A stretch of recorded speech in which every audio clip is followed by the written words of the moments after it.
For so many of us who laced up a pair of boots, the dream started with one word: WrestleMania. As kids, we just didn't watch it. We lived it in our living rooms, pretending to be Hogan, Savage, Warrior, Shawn, or Austin. WrestleMania wasn't just a show to us. It was the dream. And for the lucky few who made it, the dream became a reality. Today, we're talking about that dream and how WrestleMania 19 captured it better than most. Welcome to episode 42 of the Stevie Richards Show.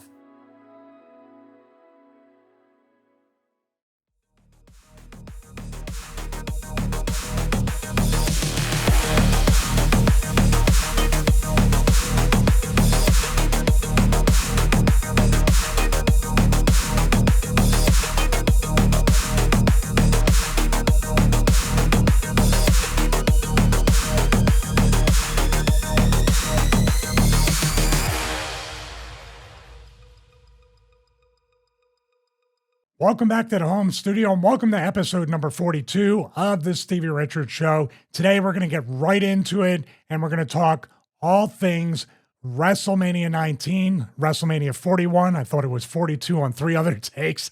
I got 42 on the mind because this is episode 42, but we are going to talk about WrestleMania 41, the build around that, and we have two what went wrong segments that we're going to talk about in great detail, break it down, analyze it. Before we do that, let's take it over to Mr. WrestleMania himself, James Romero. I want to get you here with Shawn Michaels. Oh, good. I can do that on my own. Don't you worry about that. Now it'll be both of us. Aha! Aha! Stevie, I've got something to show you. Don't be scared. You'll show me? I will. You'll see. Yeah, that's a point of contention because I was made fun on the entire Raw SmackDown review of Master Chief Theater about our tiny, eeny-weeny little plaque. Do you have the previous plaque that you were given? While you talk for a couple of seconds, I'll find it. One sec. You talk. All right. Want to thank everybody. In all seriousness, it's just fun to look at the difference in the plaque size, but the plaque doesn't matter. What does matter is the fact that we are now over 105,000 subscribers. We are humbled. We are grateful for that. And it only motivates us and inspires us to work even harder and really just bring the best product that we can. If you notice the opening, we're going to talk about that as well, and maybe a behind-the-scenes video because a lot of people are already interested on how we put that together. Speaking of things that don't quite look well put together, what happened? What went wrong, James? So I had to do research into this. This one's for story time, which is usually above my TV along with all my others. And this one is the one that we got for Stevie Richards. So it's, but what do you call it? Shrinkification. It happens to me. Even now, it happens to me. Even now, fully retired from the business. Here's your plaque, Stevie. Hey, that's what you get for being a smartass. So, smartass is what happened is, apparently, is that from August of last year, they started giving these half-size shrinkified YouTube things. It's because so many people were hitting 100,000 subscribers because of YouTube Shorts, to the point where there's hundreds of thousands now that are breaking the barrier and getting these awards. So basically, it is cost-cutting measures. Now, I need to now research how much they're going to try and charge me, because I know what they charged me the first time for a double-up, for a second one. You get the first one for free, and then the second one you have to pay for. So if they're trying to charge the same amount of money for half of the product, basically, one sec. Get it one more time. But this really annoys me, because now it doesn't fit at all in with my collection. Which I'm sure people's heart bleeding for. They'll be handing out little Jostens rings, like, instead of the plaque. Hey, listen, honestly, I said when you went to get the other plaque that all that matters is that people enjoy the product, enjoy our content, and it motivates us more. That number only makes us want to work harder. The plaque really means it's cool, but you don't have to buy a second plaque. You do it. You're the reason we're here. I admit that because it's not a lie. It's a partial lie. It's a pure lie, you know that. It's a Paul Heyman lie. You know it. Right, let's do the intros because we've got a ton of other things to talk about today, including the drone and something else you want to mention. So there's my YouTube, which I haven't updated in over a week. It's James Romero. We're doing other things, basically. It's going to debut after WrestleMania. I've got a new channel coming out, so look out for that. Stevie YouTube Fitness channel, look out for that one. The new tech channel as well, which might end up being a gaming channel. Who knows what's going to happen with that in the future. There's also the Stevie Richards cameo that people are very much raving about. I think even in the comments, people said, I got one from Stevie. It's the best one I've ever got as far as a cameo goes because it's way more considered, way more effort, way more content. You can ask questions, you can do everything else, and Stevie will actually research you and give you a more heartfelt cameo than basically anybody else on the platform. And most importantly, until we get to something else, actually, the Patreon, what is coming up for this Monday's video. Oh, very exciting time indeed. In the run to WrestleMania 41, I got it right this time. In the run to that, we decided to do a WrestleMania series watch along each and every week. Week 1 was the WrestleMania 13 match between Brett and Austin. That was from 2 weeks ago. Last Monday, just this past Monday at the time of this recording, at the time that the episode is released on Friday afternoon, it was the Hollywood Backlot Brawl, WrestleMania 12, Goldust versus Roddy Piper. We got a Roddy Piper story in this episode about WrestleMania 19 as well. And we just recorded the triple threat match, Jazz, Victoria, Trish Stratus, and of course myself as the male valet from WrestleMania 19. And we give some fun facts and how I had to politic or trick the office into letting me hit myself over the head with a chair and get bulldogged by Trish. That is all on Patreon right now and will be coming up this Monday morning. So people might be noticing that there was a new intro for this episode, and basically you got a new toy, so you went to the beach. I got a new tool. It's for business. Well, it's fun too. But for tax purposes, it's a tool. Yes, exactly. Well, actually, Hover Air actually sent this so we could create the cinematic opening for episode 42, and then even other type of stuff that you can create. And having this drone, at least for the show, as well as some of the fitness content, is very, very well received. People on Patreon really loved the cinematic opening, and I got the first look at that on Monday afternoon, and I didn't really tweak it. I planned on tweaking it, but I really enjoyed doing that and filming it. And as a matter of fact, we'll have a behind-the-scenes video here on the show talking about how we created that cinematic opening. The product is the Hover Air Pro Max, so it's like top-of-the-line one. It's really cool. But speaking of top of the line, I'm going to try to get a segue on this. One more bit of housekeeping before we get into this week's episode. I want to talk about a video game that I was a huge part of, that I contributed to, and I was very blessed to be a part of. Retromania Wrestling has an 80% off sale on both the Nintendo Switch as well as the PC, meaning Steam as well. No Xbox or PS sale right now, unfortunately. Total price is around $5 for the sequel to WrestleFest. If you're old enough to remember WrestleFest in the arcades, Retromania Wrestling is the sequel, the official sequel to WrestleFest. So it's got very positive reviews on Steam. Also is the Indie Sports Game of the Year for 2021. And the story mode, you actually go through the Stevie Richards Fitness Gym to train to be a pro wrestler. And it was really a cool experience.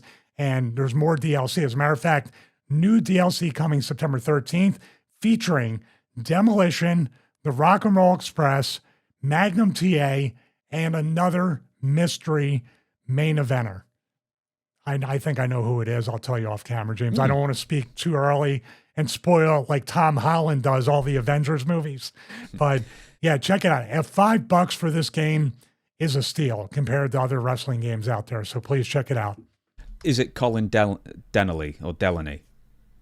Colin Delaney? Yeah, that'll be it.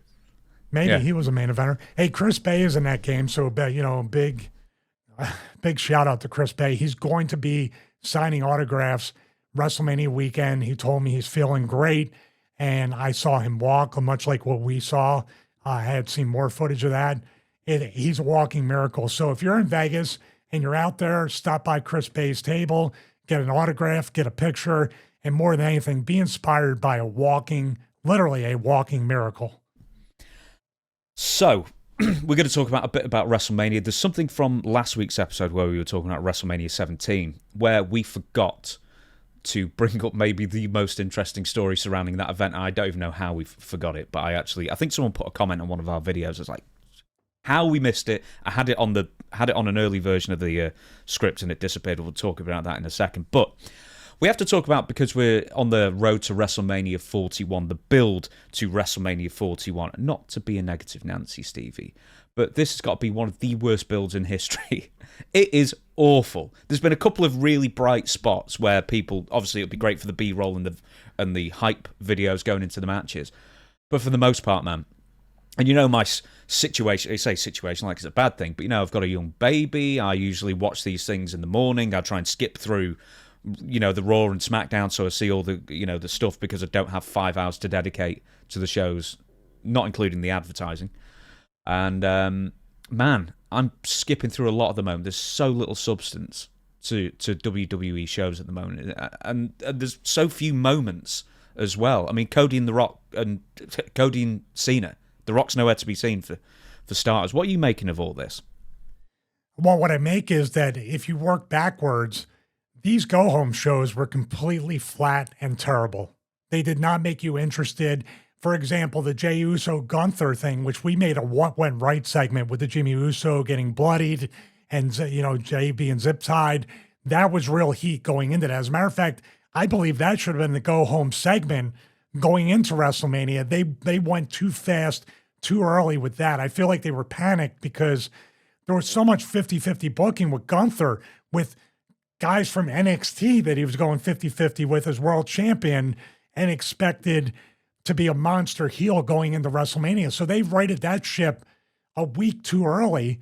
This week, Jey and Gunther in the same building, cutting in-ring promos, or Jey was outside as well on the announce table. They didn't cross paths to fight. It was so easy to keep them separated after what he did to Jey's brother. That's one thing. The Cody Cena thing is mystifying. The only build that I noticed for the Cena stuff going into WrestleMania was Triple H exposing the fact it wasn't real in an interview, saying, yeah, we talked to John about finally pulling the lever on them. Like, what are you doing? There's the thumbnail. Thank you. But what are you doing? What are you doing with that? Like, you literally just did the AEW media scrum before. You might as well give the finish to the matches while you're at it. Did you feel that way? Why? I only watched like 30 seconds. I'm like, what is this guy? He's suspending all the disbelief. I could go on and on. The Rock thing, this is the thing. People are complaining about The Rock. This is the one thing. It's not right in theory, but Rock is a very smart worker. He's not going to go international, these Raws and SmackDowns. He's not going to go week in and week out. Rock is going to appear when it features The Rock in the biggest impact, in the biggest segment, at the biggest moment, to overtake even the guys that are in the ring. That's being a great worker. Now, I would believe after the Rumble, and now it's after Elimination Chamber, apparently, all hands on deck. But right now, it's literally like, I feel like the promotion and the build for WrestleMania, and last year, going back to that, they got lucky. They had this weaved around thing that turned out, it looked like a cluster in the beginning. Then it turned out to be an exciting cluster, as you would say, right? It was pretty exciting because there was so much unpredictability. This here is just, it feels like we're rolling into like an in your house, not a WrestleMania. What are your thoughts? It does exactly it. It's lame duck. Everything seems to have peaked too early. There's something that really bugs me, Steve. I mentioned it to Dutch yesterday when we were recording, and he said, you're overthinking it. But on this show, this is what we do. We overthink everything. So, as you say, the John Cena, Cody Rhodes thing, it never really got me. I mean, at least on the last confrontation, it was a lot better. But then it peaked too early, and now there's just been 3 weeks of just Cody talking to belts or whatever, just nothing that entertaining. The Jey Uso thing peaked 2 weeks early, as you said, because the Gunther beat down with the zip ties. And then the week afterwards, they had a face-to-face promo, which was very intense, very good. And then this Monday just gone, Gunther comes out individually, says his piece, and then Jey Uso just yeets a lot, says barely anything, then goes away again. It's like, everything's in reverse. But here's the thing that I mentioned to Dutch, and he went, you're overthinking it. Tiffany and Charlotte Flair. A couple of weeks ago, they had that obviously disastrous off-the-rails segment where it somehow worked in their favour because no one cared about that match at all until then, and now we were all thinking afterwards, man, these two really do hate each other. Are they going to cooperate at WrestleMania? That was basically what it was. And then on SmackDown on Friday, they did a beatdown in the car park of the arena where they were, and all the fans, they made sure, that the fans could record it on their phones and then post it to social media and do one of those things. And then all that told me was, well, clearly they're cooperating enough to work physically together, so therefore the intrigue is now not there for the WrestleMania match. Is that me overthinking things? No, I don't think so. And that's the kind of the mission statement of our show, is really overthink and overanalyze it. But isn't that the job of creative in WWE and any wrestling promotion, to overthink, to choose your own adventure about where this could go, where it shouldn't go? I'll tell you what would be more realistic. Two things with the Charlotte Tiffany thing. Number one, to literally come out and say they clearly don't like each other to the point where we could have liability issues. Let's keep them apart till WrestleMania. Now that you can't do nothing, you know what I mean? Do no harm to this angle. Now that you got something that Murder Hour James Romero loves, the train wreck of everything. So he was really interested. And who cares if they cooperate in the match? You've already bought the ticket. You already bought the pay-per-view. You're already watching it. And then you got another day and a half or 3/4 to watch anyway. You know what I mean? You're not going to be that disappointed that these girls are not shooting on each other. Also, the pro wrestling beatdown inside the arena with the post and all this stuff, you just became pro wrestling. You took the real personal stuff out of it. And really, maybe that promo should have been last and had people excited. You don't want to leave, and that would have been 1 to 2 days after that promo because they were on SmackDown, correct? Mm-hmm. So you wouldn't have time to think. You would just have time to anticipate, what's going to happen, and it happens. There's so much stuff in this WrestleMania today that you should have twice as much build, twice as much interest, twice as much care for the creative. Because number one, you're trying to actually sell pay-per-view buys, tickets, merch, all that stuff. Number two, what happens this weekend should lead business at least till SummerSlam. I don't feel like we're there. Going over is a good way to put it metaphorically. I watched the go-home thing with Rollins, Punk, and Roman Reigns. And what do I think? There's two outcomes. The number one outcome is I believe Seth Rollins is definitely not going over because he hit both guys with his finish. The only way Seth Rollins is going over in any way, shape, or form is the fact it's been Roman and Punk fighting over Paul. Rollins is standing back, so I'm already saying Rollins is the red herring. He's turning, and Paul's turning more importantly on these two and going with Rollins. The only thing is that people can criticize Rollins. Rollins can talk. Why isn't Paul paired with a guy that can't talk? Punk can talk, Roman can talk, Seth can talk. His material is whatever, that's beside the point, but he can cut a promo.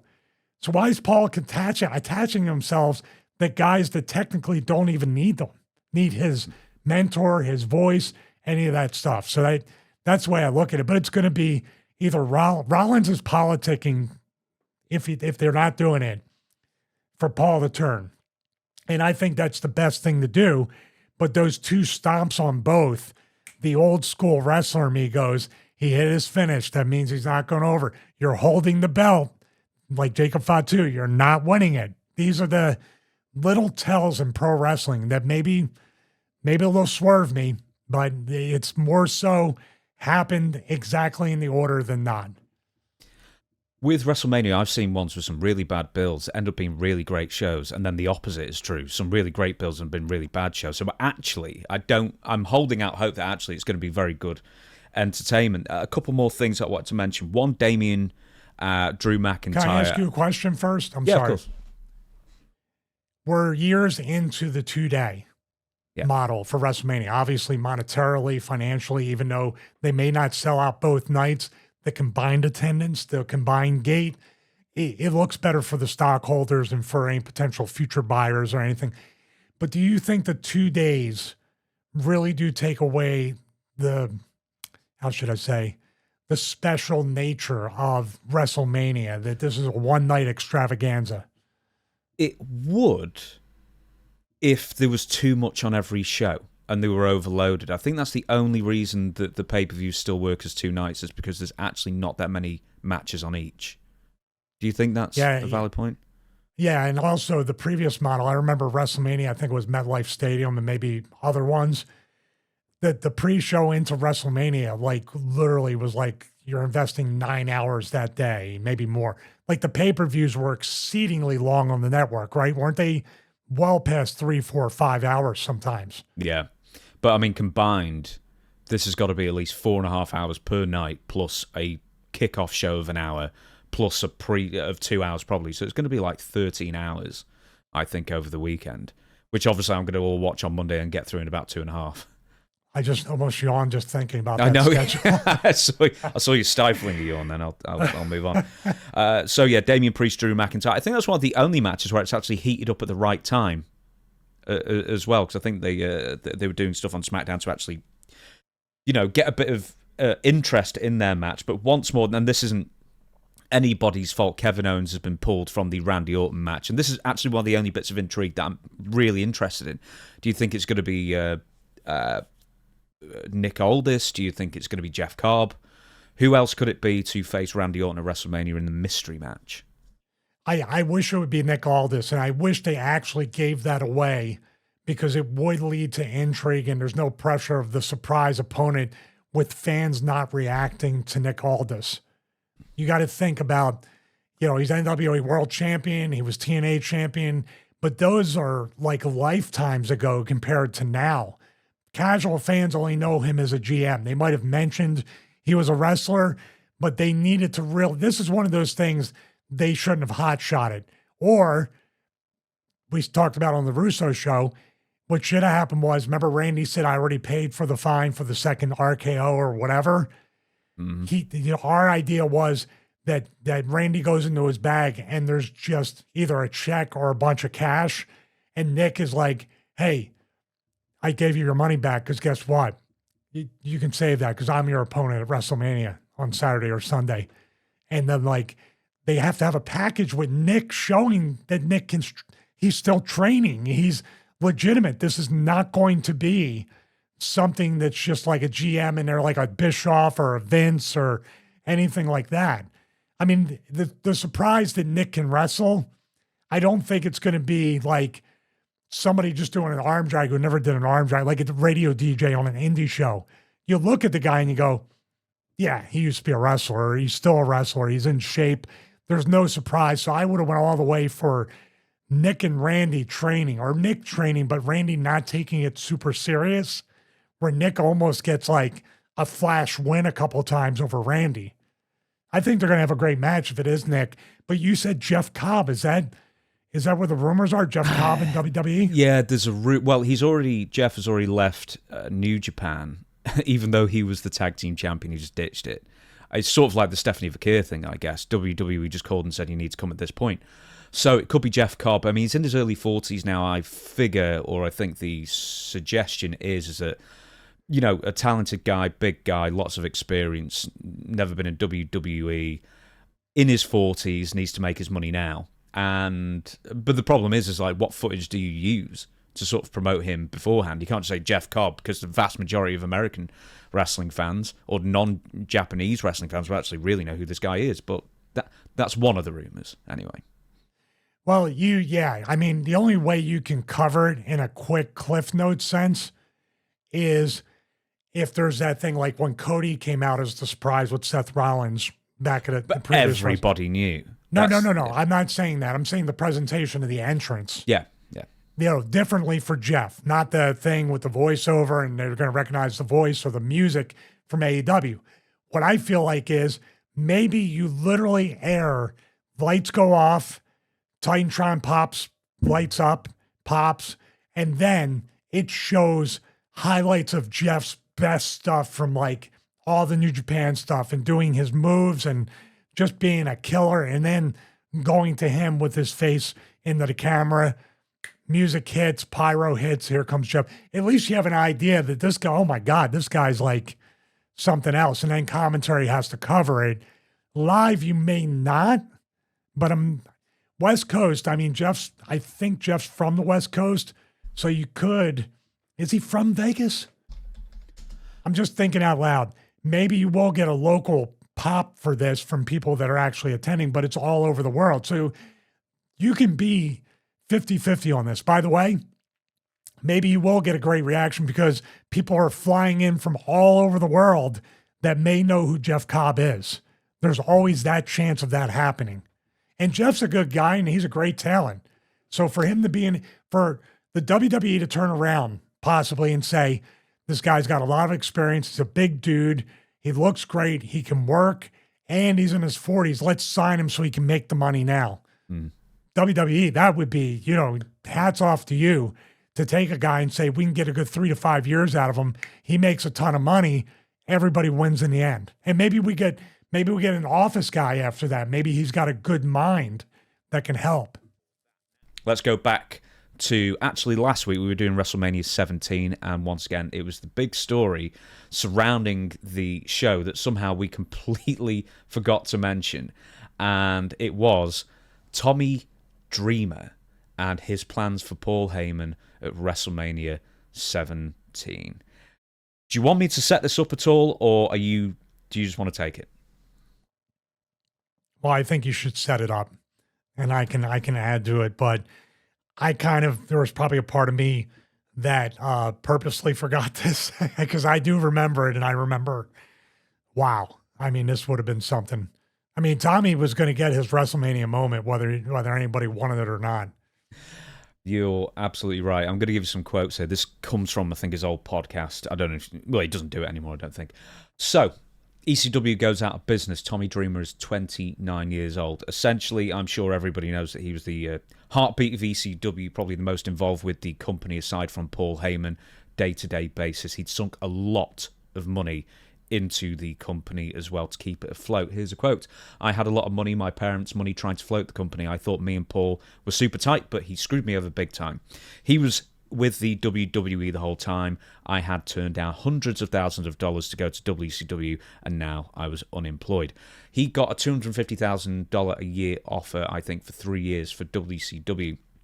And Tommy says that Paul was crying to him in person on the phone, I don't know, saying that if Tommy left ECW would go out of business. And meanwhile, Paul was getting a check from WWE every single week. He begrudged him at the time, but not later, or at least not publicly later. Anyway, so ECW shuts down January 2001. WrestleMania 17 is a couple of months after that, and Tommy sinks into a deep, deep depression, and then he comes up with a plan. Take it away. Oh, he sure did. Oh, he came up with a plan, and I'm glad he didn't follow through with the plan. And thank God, somehow of all things, Jim Ross, which Tommy was not on the roster at this time. He wasn't a part of WWE at all. Maybe talking back and forth, who knows?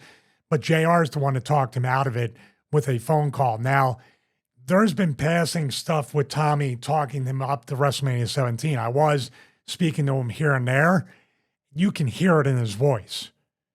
And I'm saying Tommy, Taz, Bubba, and anybody else that had anything to do with the office, like Bubba and Taz. Well, Taz and Perry ran the school. Then Bubba had promotions. Shane promoted shows. There were people they were player office people. Tommy, Bubba, Shane, Taz, Perry, and then people that came along after that. And then Lloyd Van Buren was a big part of the ticket office at the time. Well, that was a little bit earlier than that. But they literally poured their heart, souls, and their bank accounts in the ECW. Tommy ran the merchandise out of his parents' house. There was no warehouse or anything. Everybody was literally, well, you talked about WrestleMania, all hands on deck every single day with ECW. No matter what you were trying to contribute other ways. Tommy is the role model of what ECW was from a wrestler's contribution perspective, doing multiple tasks, having multiple hats within the company, and of course, I think Tommy also financed the ring truck. I believe he did. Don't quote him, but everybody in the comments let me know. I believe he paid for a ring truck as well, or financed it. So Tommy was all in on this company as Paul was getting both feet in, dipping his toe outside, another toe, then 1 foot in, 1 foot out until he secured his place in WWE. By the way, we talked about it before. He's going out to get a TV deal. I got this wrong because I was saying he was going out to film Rollerball. The talent didn't know that. They thought he was going to fight for a television deal for ECW, but he was filming Rollerball and also getting ready to debut on commentary with, at the time, WWF. So think about all that and everything Tommy gave and everything Tommy gave up for this company that was literally on life support, and Paulie knew the end was eventually going to come. My speculation, but just based on actions. And Tommy's there going, I'm just trying to put every bit of money and effort into this to save the company when it was already committing, it was unaliving itself little by little. So what a mental, emotional, and dare I say it, spiritual state deep down in Tommy's soul is saying, my life is over. I'm going to go. And that one person is the reason why. So we're both going out together. Is it it's nowhere near the most sane thing you ever want to think. But then again, this business will make you insane, especially with these words that I have said and other people have said. And I use this word very carefully now in my post-wrestling career. I love the business, or just love in general, attached to this seedy, scummy, dishonest, manipulative, gaslighting business. It will never love you back. And I think, Tommy, that was the epiphany. I've loved this all this time, and it's hated me. It's treated me like crap. And the person that I thought loved it just as much as me literally just betrayed me. This is one of the biggest betrayals backstage on a wrestling thing that I've ever experienced or known about. And you frame all that up, and Tommy thinks his career and his life is over.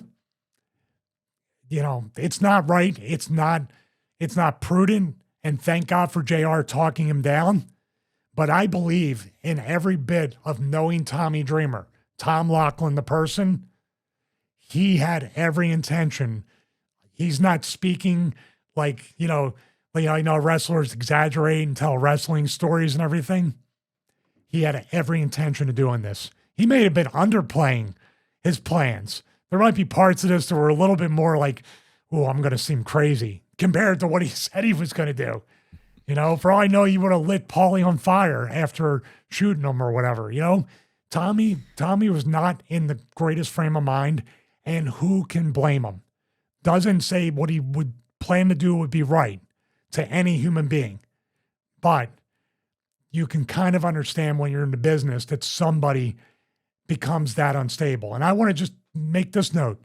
How many people have been in the same position as Tommy Dreamer, felt betrayed by the business, loved the business, but it hated them back and treated them like crap and abused them and didn't make money, got screwed over for money, or trusted people that made money off your back and you ended up giving up $250,000 a year? How many wrestlers have not been around after they came to a realization? How many? So Tommy could have very easily just did that. So I'm glad Tommy did neither, because I'm glad my friend is still around. I'm glad he's not in jail. And I'm glad the people in the crowd and watching on pay-per-view did not have to see anything horrible like that take place. So I think it's even slightly worse sort of his mindset at the time, because not only was his credit rating absolutely tanked, and also he depleted probably his parents' savings as well as his own to try and keep a company afloat that was never going to stay afloat.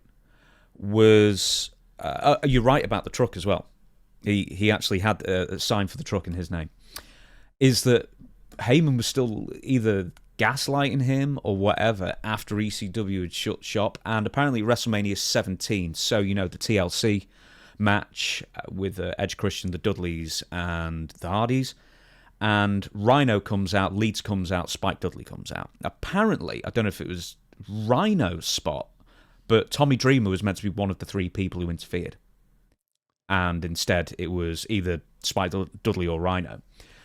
Wait a minute. So when was that switch? When did that switch occur? Well, shortly before the pay-per-view.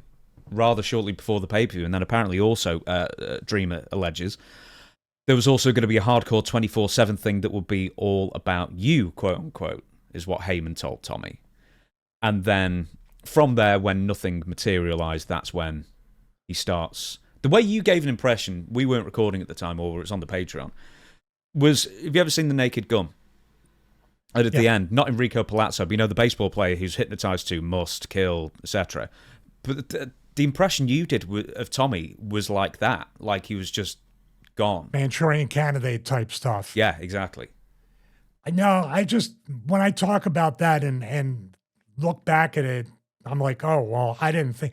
Everybody always says, well, I'm going to do whatever that guy when I see him. Wrestlers talk about when I see somebody at a convention or I see him at the show, it's going to be whatever. But nine or 10 times out of 10, it never becomes that physical as it's been built up.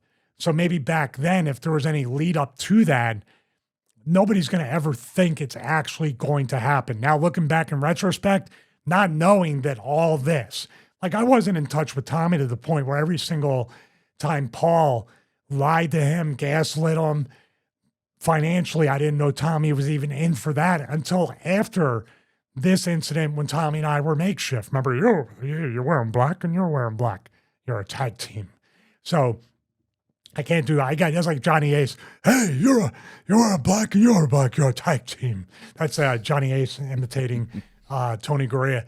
But it's a very uncomfortable thing to look back when we do these shows and say there's many instances, this might be the worst one where I should have said, well, hey, man, I'm glad JR stepped in, but why didn't any of us?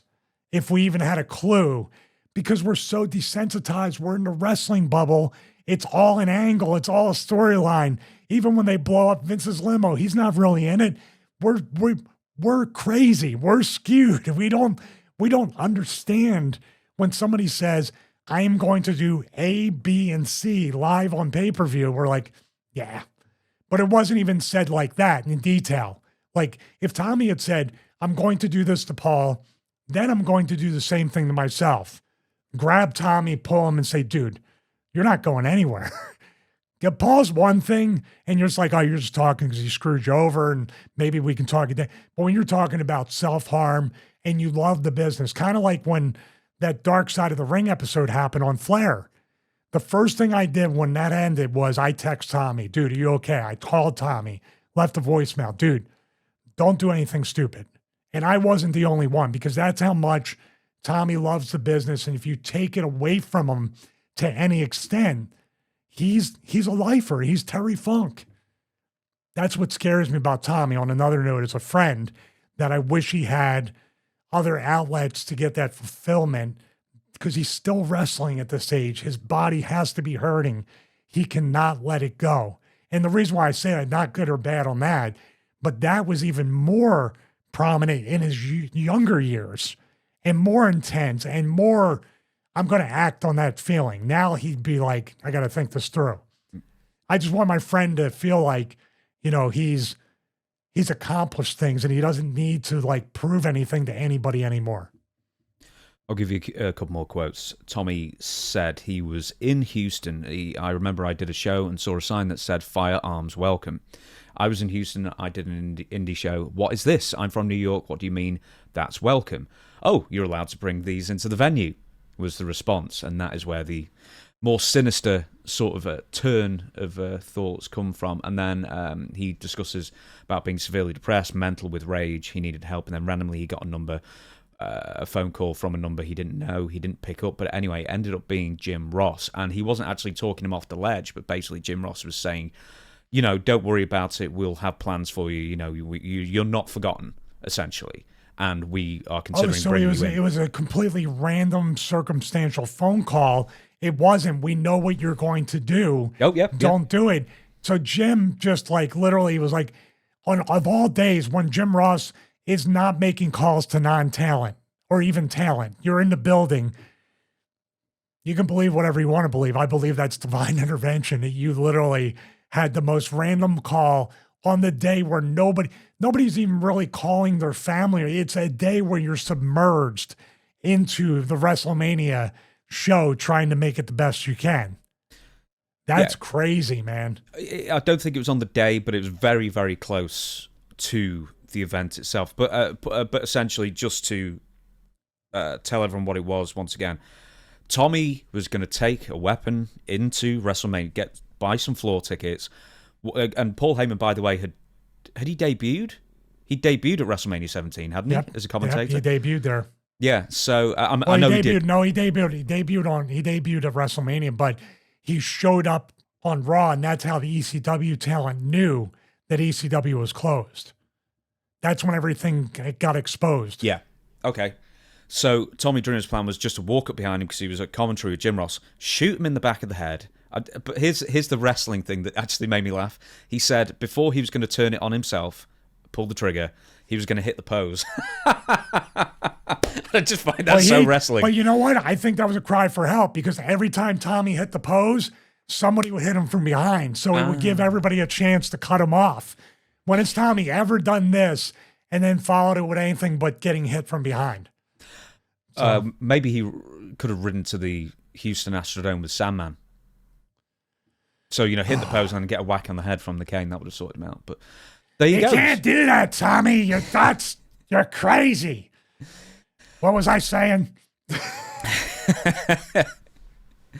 So there you go. That's the story then. So how long did it take for him to snap out? I mean, was he this intense in 2001 when he is picked up by the company? I mean, or was he just happy that he had a job in wrestling again? I think he was just happy, but I can't imagine the tension of the first time Paul and Tommy laid eyes. I'm sure Paul's like, come here, I love you. I'm so happy you're here. I made it happen. I could see Paul doing that. And Tommy just being like, well, I just got this job here, so all right. And just nothing. But I'm sure they had a talk outside. I think Tommy might have included Paul later about what he was planning. And then they showed up on that round table years later. And Tommy's kind of burying Paul, but then putting Paul over. And they're both crying. Very odd. Like, forgive is great. Forgiveness is awesome. Forgetting, I don't know. Paul did all that stuff. I just feel like I don't want to be near this dude ever again. Let's get to WrestleMania 19 then. As you said before, that you featured in the triple threat match with Trish Stratus, Jazz, and Victoria. We're going to disappoint everybody now because Stevie did such a great job of doing the Patreon, explaining everything behind the scenes of that match that it seems a bit redundant to talk about it twice, especially when you were watching it as it happened, reliving the match itself. Well, the reason why that, if I can just say, we talked about it, it was mostly because we're playing lengths of clips. Like, you really have to get the context as we're watching it along. And we want to do that, and we've done tests in the past, and they're very particular in WrestleMania for some reason, I guess, but it's everything with content ID, copyright claims, but mostly blocks.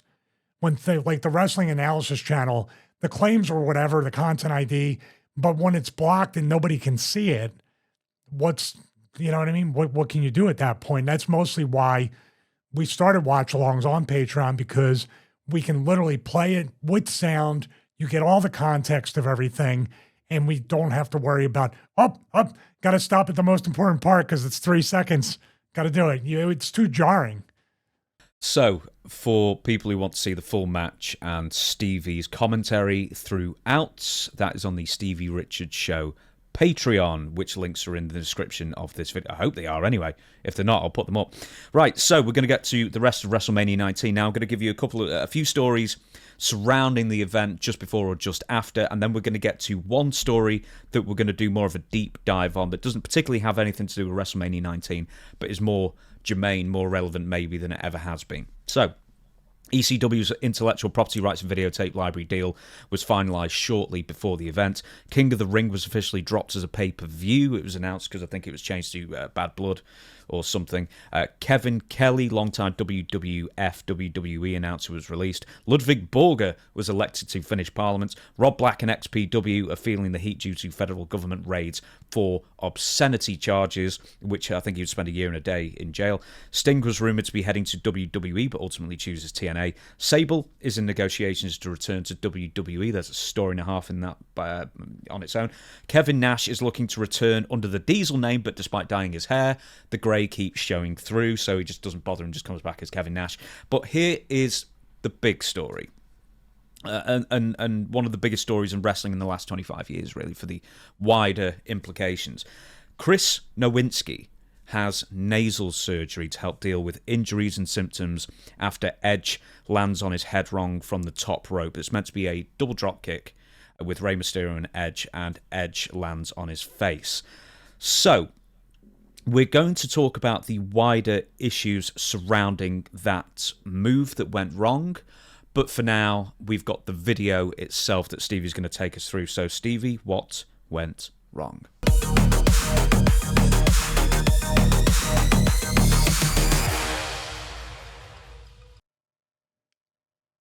Oh, man, this doesn't look good. I got to pause right there.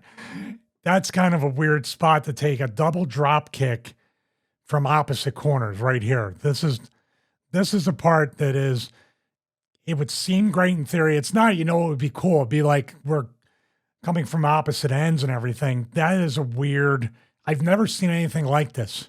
Well, how would you do it ordinarily if you're going to do a double top rope? Well, you do a regular double drop kick like the Rock and Roll Express do, going from the top rope, unless Edge and Rey are next to each other, but then they're going to land on each other on the turn, because you land kind of like on your stomach and knees and your elbows.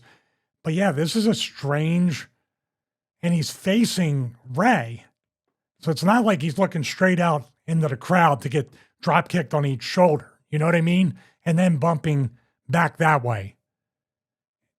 You see what I mean? Mm-hmm. Like for Edge to come here, Rey to come here, he should be wanting to get it in each shoulder as he's looking out there and then bumping as far as he can or going through the ropes so Edge and Rey do not land on him here and here, which is what happened with Edge, is my guess, correct?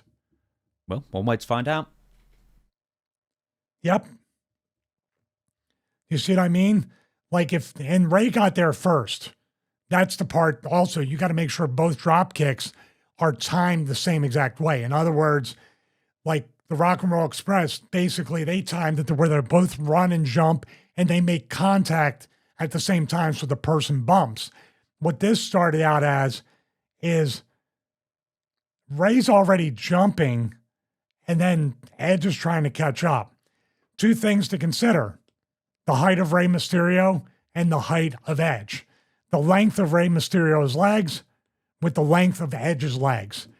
These two things don't match up. The Rock and Roll Express with their double drop kick, same height, same leg length, plus they're not coming off opposite ends.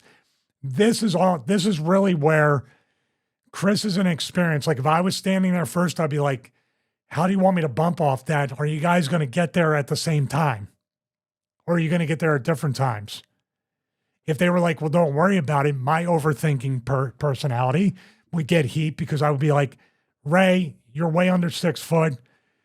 Adam, you're way over 6 foot. You're totally different heights. How are you going to hit it at the same time? Unless I brace and you're somewhat the same time and I go through that middle rope. Or what I would do, you drop kick me, I turn and throw myself over the top rope. That's a cool elimination. But here, Rey hits it already. Edge just literally jumped off here to hit him. So obviously, Nowinski's going to bump right here, and Edge is going to come down, and that's what Chris is going to see right there. Or Chris is going to see stars. And I don't mean to laugh because I'm gonna get to something, because I didn't know this was officially the thing that ended up setting him off as far as the concussions, post-concussion syndrome. So let's go slow motion. Yeah, right there. It's funny, it doesn't really look that big of a deal, though. When you watch it like that, it doesn't look like Edge really hits him, lands on him, but I mean, he obviously does. Well, here's the thing. Right there at Chris's head, that's the part. Edge smushed him to where he could. Now, Edge tried to kind of give him a savage elbow or a splash. Edge tried to, he saw, oh, whoa, wait a minute, he's already down, and tried to kind of maybe overshoot him and land on him. So Edge wasn't trying to kick him. I think Edge was trying to just turn his body and maybe just land on him like right around here. What happens is Chris's head is completely hitting the mat. Now, you might say, well, everybody's head hit the mat from one point to the other. This is the danger of wrestling. The most innocuous thing, or the thing that doesn't look like it's much of anything, I think right there is where Chris couldn't tuck his chin, right here. And the stuff that doesn't look ultra violent or ultra impactful is the stuff that really hurts. And that's what I'm seeing right here. Real violence never looks as cool or as impactful as pro wrestling violence.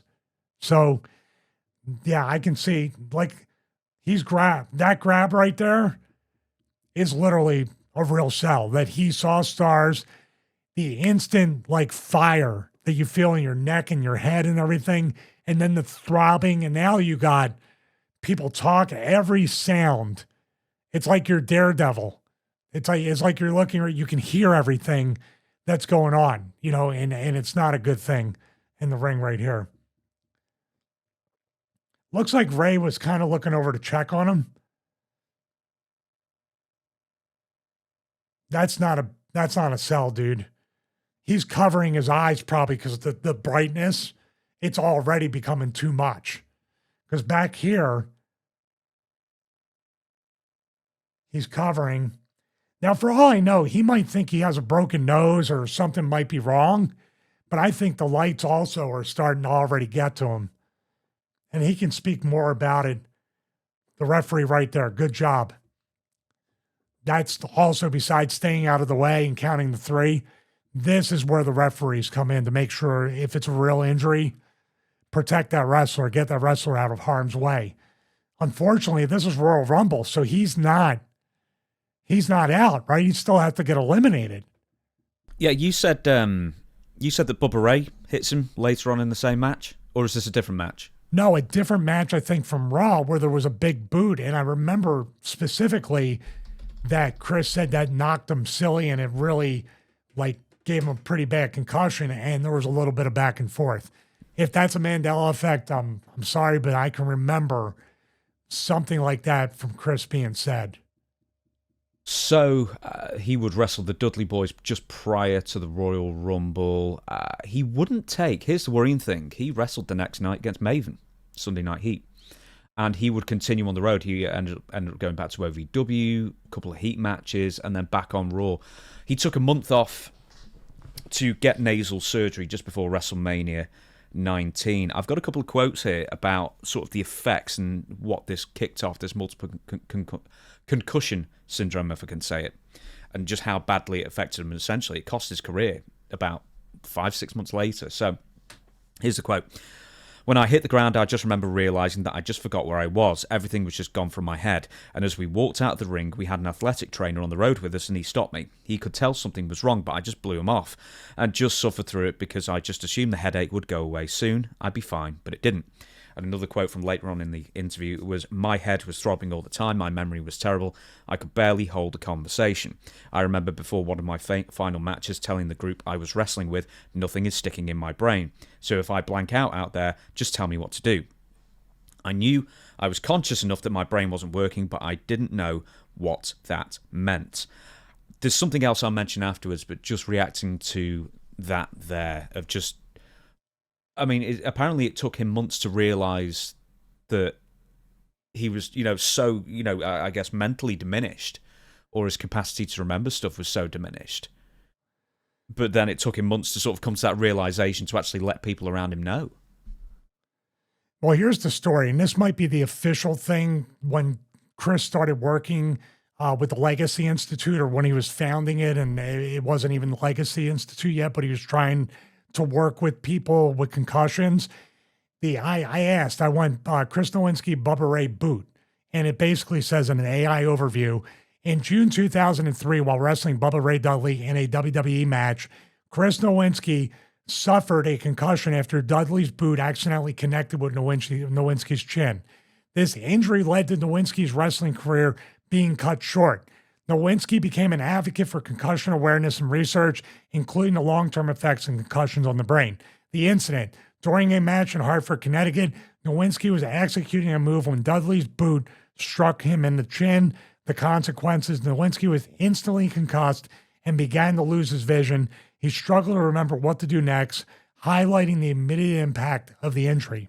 So that's what I'm going off of, the story that I heard throughout the years. I think the one at the Royal Rumble is the first major concussion, which explains why he had to have the nasal surgery, but then he just kept getting concussions. And I think that was the one that you were mentioning there was the last major one. He would wrestle after that. I think his last match was Christopher Nowinski, Rodney Mack versus Rosie and Tommy Dreamer on a Raw house show in Green Bay, Wisconsin. Now, it got so bad. I've heard various interviews with Chris. He's very well spoken. By the way, I'm not throwing shade on Bubba for anything. Yeah. I'm just going off of the story. I mean, things happen.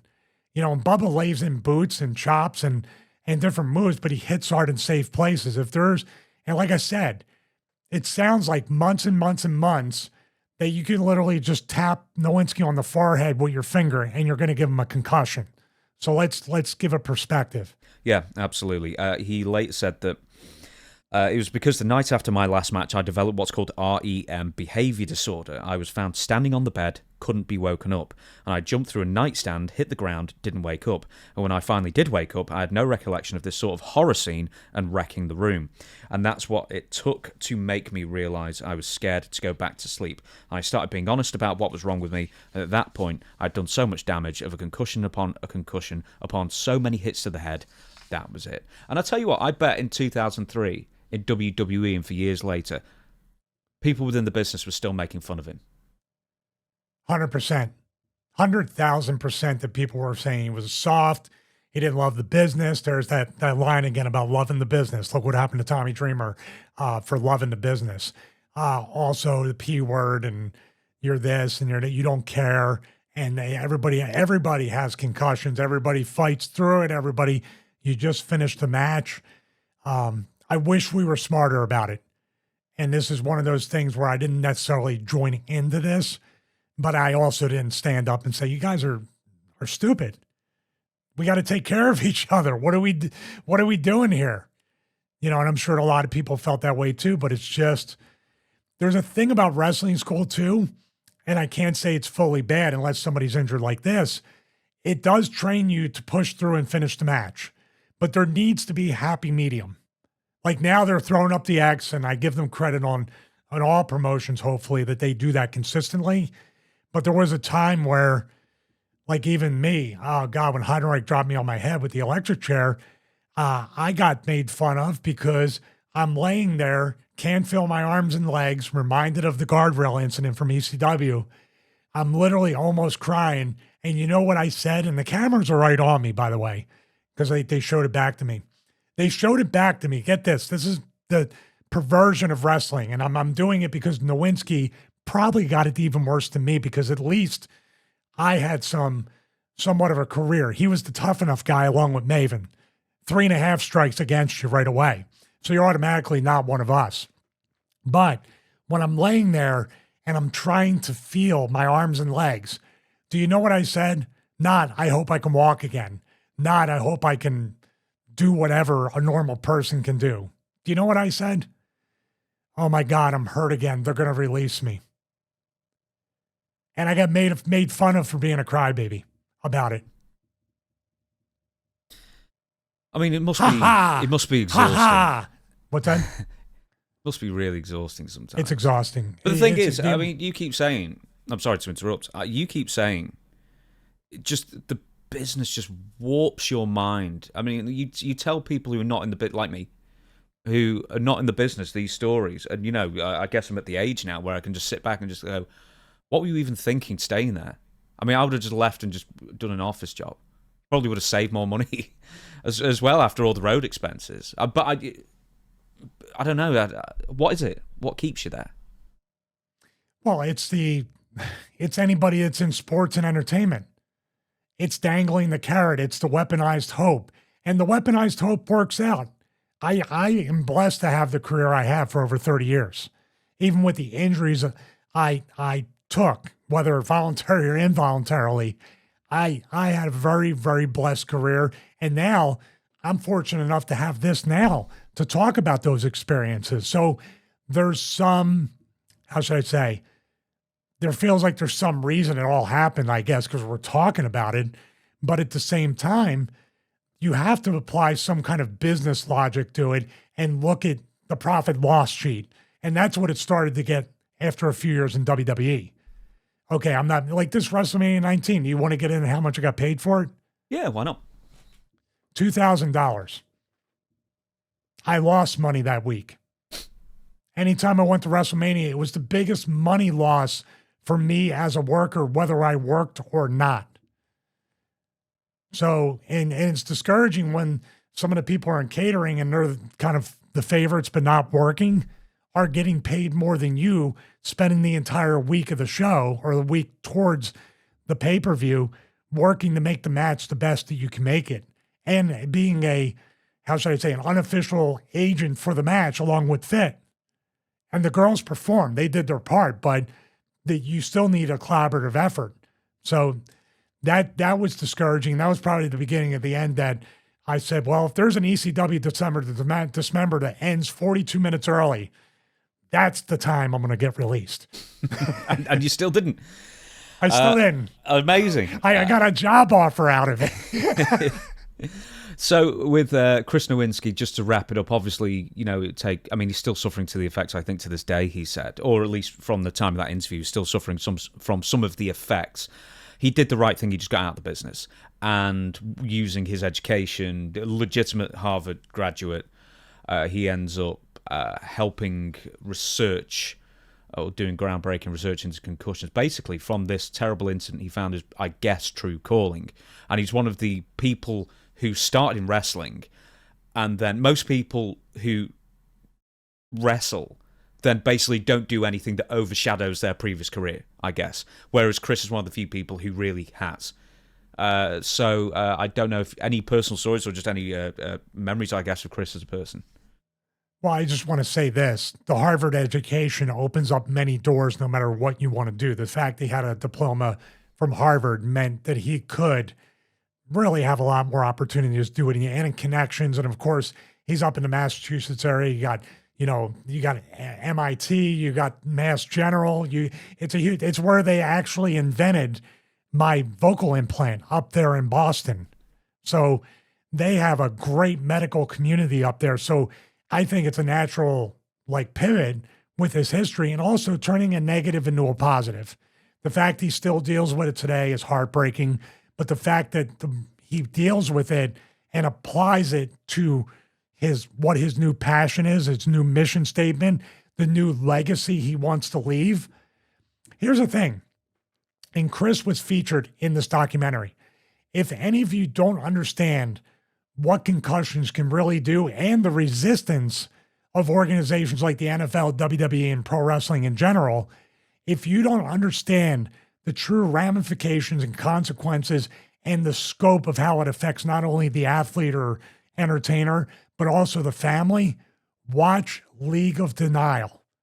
League of Denial with Dr. Amalu from Pittsburgh also has Chris Nowinski in there, and how the NFL even did the pro wrestling kind of gaslighting and runaround to Chris, trying to block he had a talk during Super Bowl week in a hotel, and I think they were trying different tricks to not have them there or put them in a place where they weren't easily found.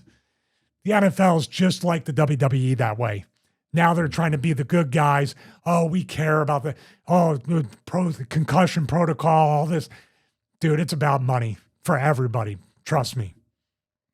WrestleMania 19. We finally got there after probably over an hour, to be honest, just chatting about everything else, which is fine. But, I mean, how could we not mention that Tommy Dreamer story, if nothing else? So, instead of reviewing the entire show, once again, the triple threat match that Stevie is featured in, that is going to be a Patreon exclusive because Stevie talks about it for 25 minutes, goes move by move of what's gone on and all the thought that went into that match, especially since it's a 10-minute match as well, and it's 25 minutes of explanation for everything. You'll never get more in depth on that match ever in your life. So I go and encourage you all to go to the Stevie Richards Patreon and sign up to go and watch that. That'll be out this coming Monday. Now, we're going to be mentioning a few things about WrestleMania 19. Not everything, not all the matches, a few of the more interesting stories. And the first one is Nathan Jones, or more specifically, the lack of Nathan Jones at WrestleMania 19, or what was supposed to be his debut. Do you want me to go through the background of it? I mean, did you ever meet Nathan? Oh, yeah. I've seen Nathan. I saw him there at WrestleMania 19. I think I actually took a picture when he was doing the laying on the floor thing. Took a little selfie with him laid out on. I gotta find it. Yeah, I just did like the kind of like Luke Hawks did during the PJ thing, and I was in the background doing yoga. But no, we met a couple times. I may have met him. I don't believe he was in developmental that long at all, if at all. But I remember meeting him outside of an actual WWE locker room somewhere. Seemed to be a nice guy. I didn't know. I thought the prison gimmick and everything when they did the vignettes of him in the prison was a work. I didn't know he legitimately did time, although they did kind of bump up that time a little bit from the real. I mean, serving 7 years in prison is a long time. Why did you have to bump it to 10? I get it. It's years of your life. So right off the bat, no, he seemed to be nice. But then again, like I said before, wrestling invites people that are either insecure, crazy, or a little bit of both. Nathan didn't seem insecure, but he did come off a little bit crazy. Well, maybe a little bit more than a little bit. The vignettes were great. I thought those vignettes were wonderful. Do you know, in the early 2000s, WWE produced some fantastic vignettes for debuting characters, like Mordecai as well. I can't think of any others off the top of my head. Sean O'Hare, in fact, we're going to be mentioning soon as well. Some great opening vignettes before they debuted. And for the most part, none of the performers could live up to the vignettes. Isn't that weird how the vignettes, now they don't do vignettes until after 6, 8, 12 months in the company, but those vignettes were so strong, they should have carried any kind, if you could just work a little bit, but it's so weird how they never translated. Then in the Attitude Era, all the vignettes translated into huge stars, even more, they exceeded the expectations of the vignettes, where these vignettes from this era drastically were underwhelming when they finally got, and then, that saying, and then the bell rang. Mm-hmm.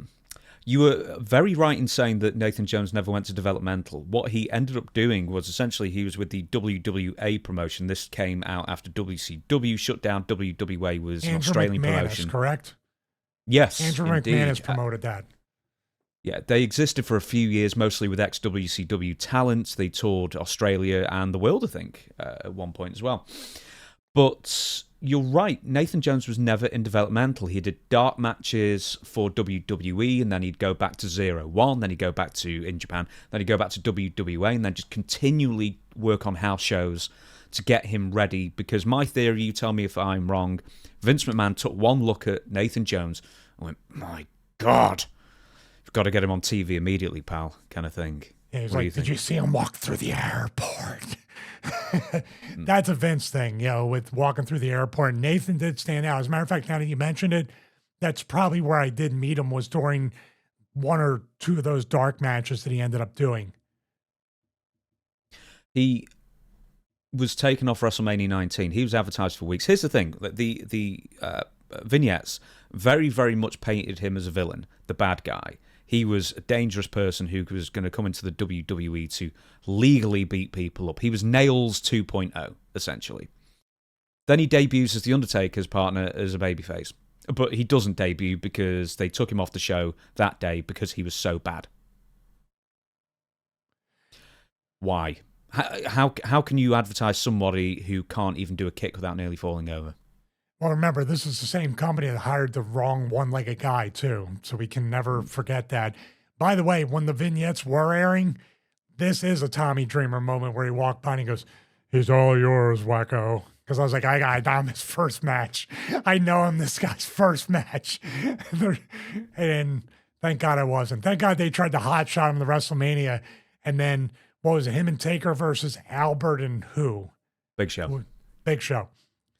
So they probably, when did they, I want to be a fly on the wall when people discovered, and I'm sure Taker, Big Show, and Matt Bloom knew this guy couldn't work. They knew just by maybe even talking to him. But when did The Office, that's when I want to be a fly on the wall, when somebody goes to Vince and says, this isn't going to work, or Vince discovers, or maybe Nathan goes, "Hey, did you see my match in WWA?" And they're like,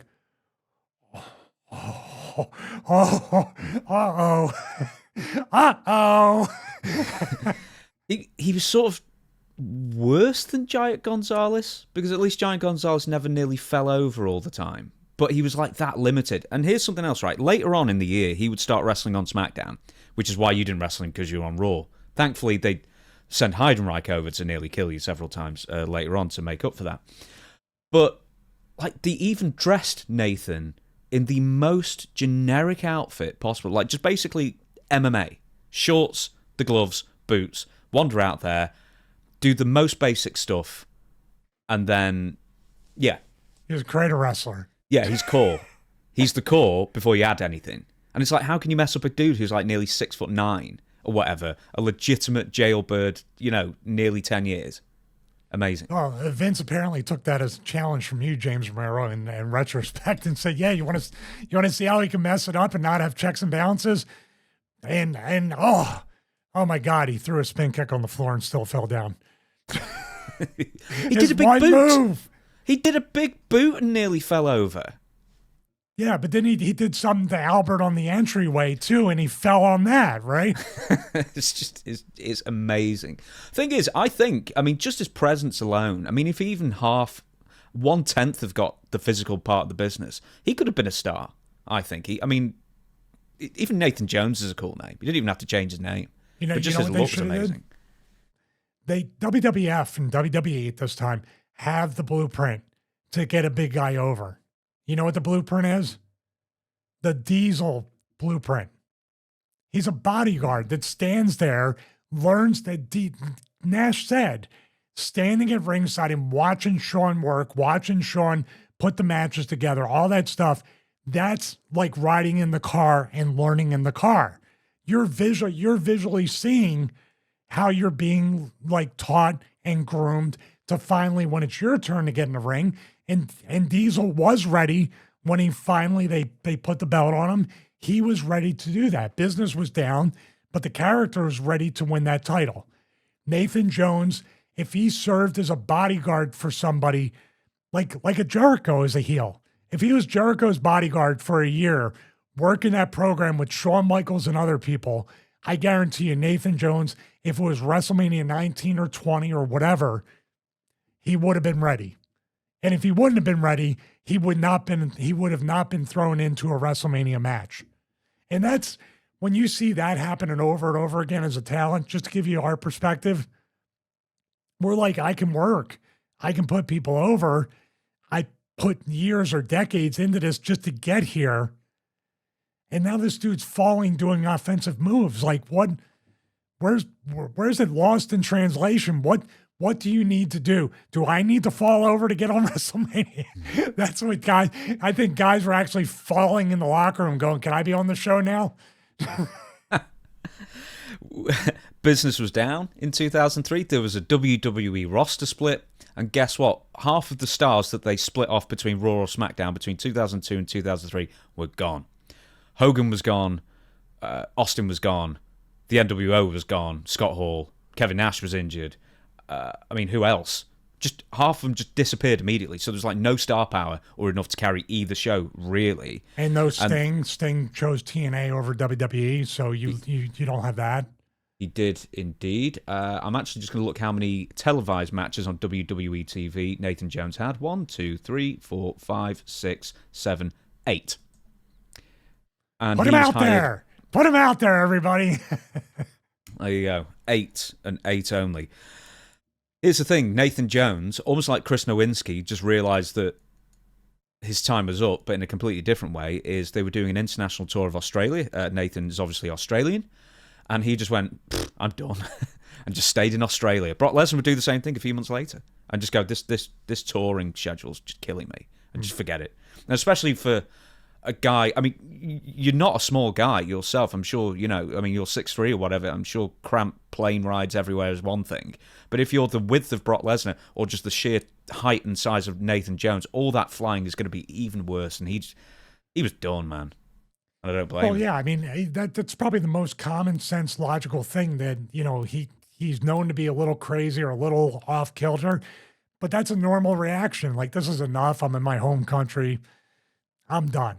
So, and being that big, that's the Andre the Giant thing. That there's famous clips and stuff. I think A&E had the Andre documentary or Andre special and spoke about that. The wrestling is the easy part. The plane rides, the car rides, the hotel rooms are hard enough when you fit in them. If you don't fit any of those things very comfortably, it's a miserable existence. And then you gotta wrestle and deal with all the stressors of that. So if you're going through all those steps as a guy that size and jumping through hoops and being miserable before you go to a place where their mission statement sometimes is to make you miserable, it adds up and it weighs on you. Did you ever hear the Heidenreich story of how he quit? I heard they were searching for him and couldn't find him. Like even Animal was calling him and he was in the hospital or something. There's different stories that floated around, but yeah. I was there when he no-showed, he disappeared and they were just kind of looking for him. Is that the story? Basically, Finley tells the story that they actually found him in the hospital. He had crashed in the snow somewhere in like upstate New York, I guess. And he was tried to sleep in his car. A state patrol officer dragged him away and said, no, you need to go to hospital because he was hurt. Then when Finley, Ricky Steamboat or whoever, the agents tried to go get him, he just went, oh, I can't go. It's like, of course you can. The doctor's just cleared you. You're fine. No. The food here is really nice. I can't go. He just had a complete break and he was done. So he ended up just staying in the hospital just to not have to go to the show. And he was fired. Oh, wow. So, he might be crazy, but he might be crazy because hospital food's not all that great. Yeah, I know. That's the point I made as well. It's like, hospital food's horrible. It's right. Wrestling's that bad that it makes hospital food look good. But you know what? This is the thing about John, though, and we kind of talk about him in a certain way when it comes to being in the ring with him, but a super nice guy, but also you can kind of see that either they will protect someone that unstable and push him to the moon and try to see if it works itself out. And I think they did give him that grace for quite a long time. For goodness sake, they made him one half of the new Legion of Doom with Animal. You want to talk about trying to strap a rocket on somebody or you lose before you even try to win, because who's going to replace Hawk? Come on. But the fact, in theory, this is your deal, and I think they gave him the tag belts too, right? Yeah, they did. His thing, they had a DVD to push, so they thought they revived the Legion of Doom. That's a good point. Yeah. Right. We aren't going to talk about this, but we're going to explain why. So Booker T and Triple H. Now, this is obviously a big story, especially at the moment with Swerve Strickland bringing up certain things about Booker T and basically Booker T defending WWE, etc. And, we're not particularly interested in sort of arguing that point, quite frankly, but this is more something for the future. We're bringing this up because in a future episode, we're going to be talking about Triple H and, take a drink, and the Golden Shovel. The much vaunted golden shovel of the early to mid 2000s. Booker T, was he a victim of that or not? We'll discuss that in a future episode, basically. We're going to come up with some names and see if Stevie believed that Triple H had undue influence to the point where he really, hampered somebody's career in advancement of his own, I guess. So we're going to be talking about that on a future episode. So instead, we're going to be talking about Vince McMahon and Hulk Hogan, but more importantly, it features the return of the Rowdy one himself, Roddy Piper, first time to WWE, returning in about 7 years or so. So, if you could, Stevie, give us a brief synopsis of Vince McMahon beating up Hulk Hogan for 20 minutes. Who would have thought the promoter could book himself to get this much heat on probably the most known babyface ever known to man. Back then, not now, not today. But I would say this was a very much anticipated match. If you look at like you talked about vignettes, the B-roll package or the pay-per-view package or the vignettes that accompanied this story, my God, way back, I remember one shot. They did such an amazing job. And for people that don't know, Vince McMahon and Hulk Hogan were tied at the hip. They were trying to make the territories into a nationwide and then worldwide promotion, World Wrestling Federation. Vince was the promoter that was doing all the stuff with the TV stations and buying TV time or buying promotions or territories. Hogan was going into the hostile territories and working, and the company was going in there to the point where even Harley Race was going to do half a Tommy Dreamer to Hulk Hogan at a show, and they ended up giving him a job at the end. So there you go, Tommy. So they say. Yeah, they say, anyway. But basically, this was a real dangerous proposition back in the 80s, where Vince McMahon Sr. had all these handshake agreements with these promoters, which promoters can tend to be a little underhanded and a little connected, if you know what I mean. So you have Vince McMahon really usurping all the territories and building what we know today, a little piece of it at least, so a nationwide promotion.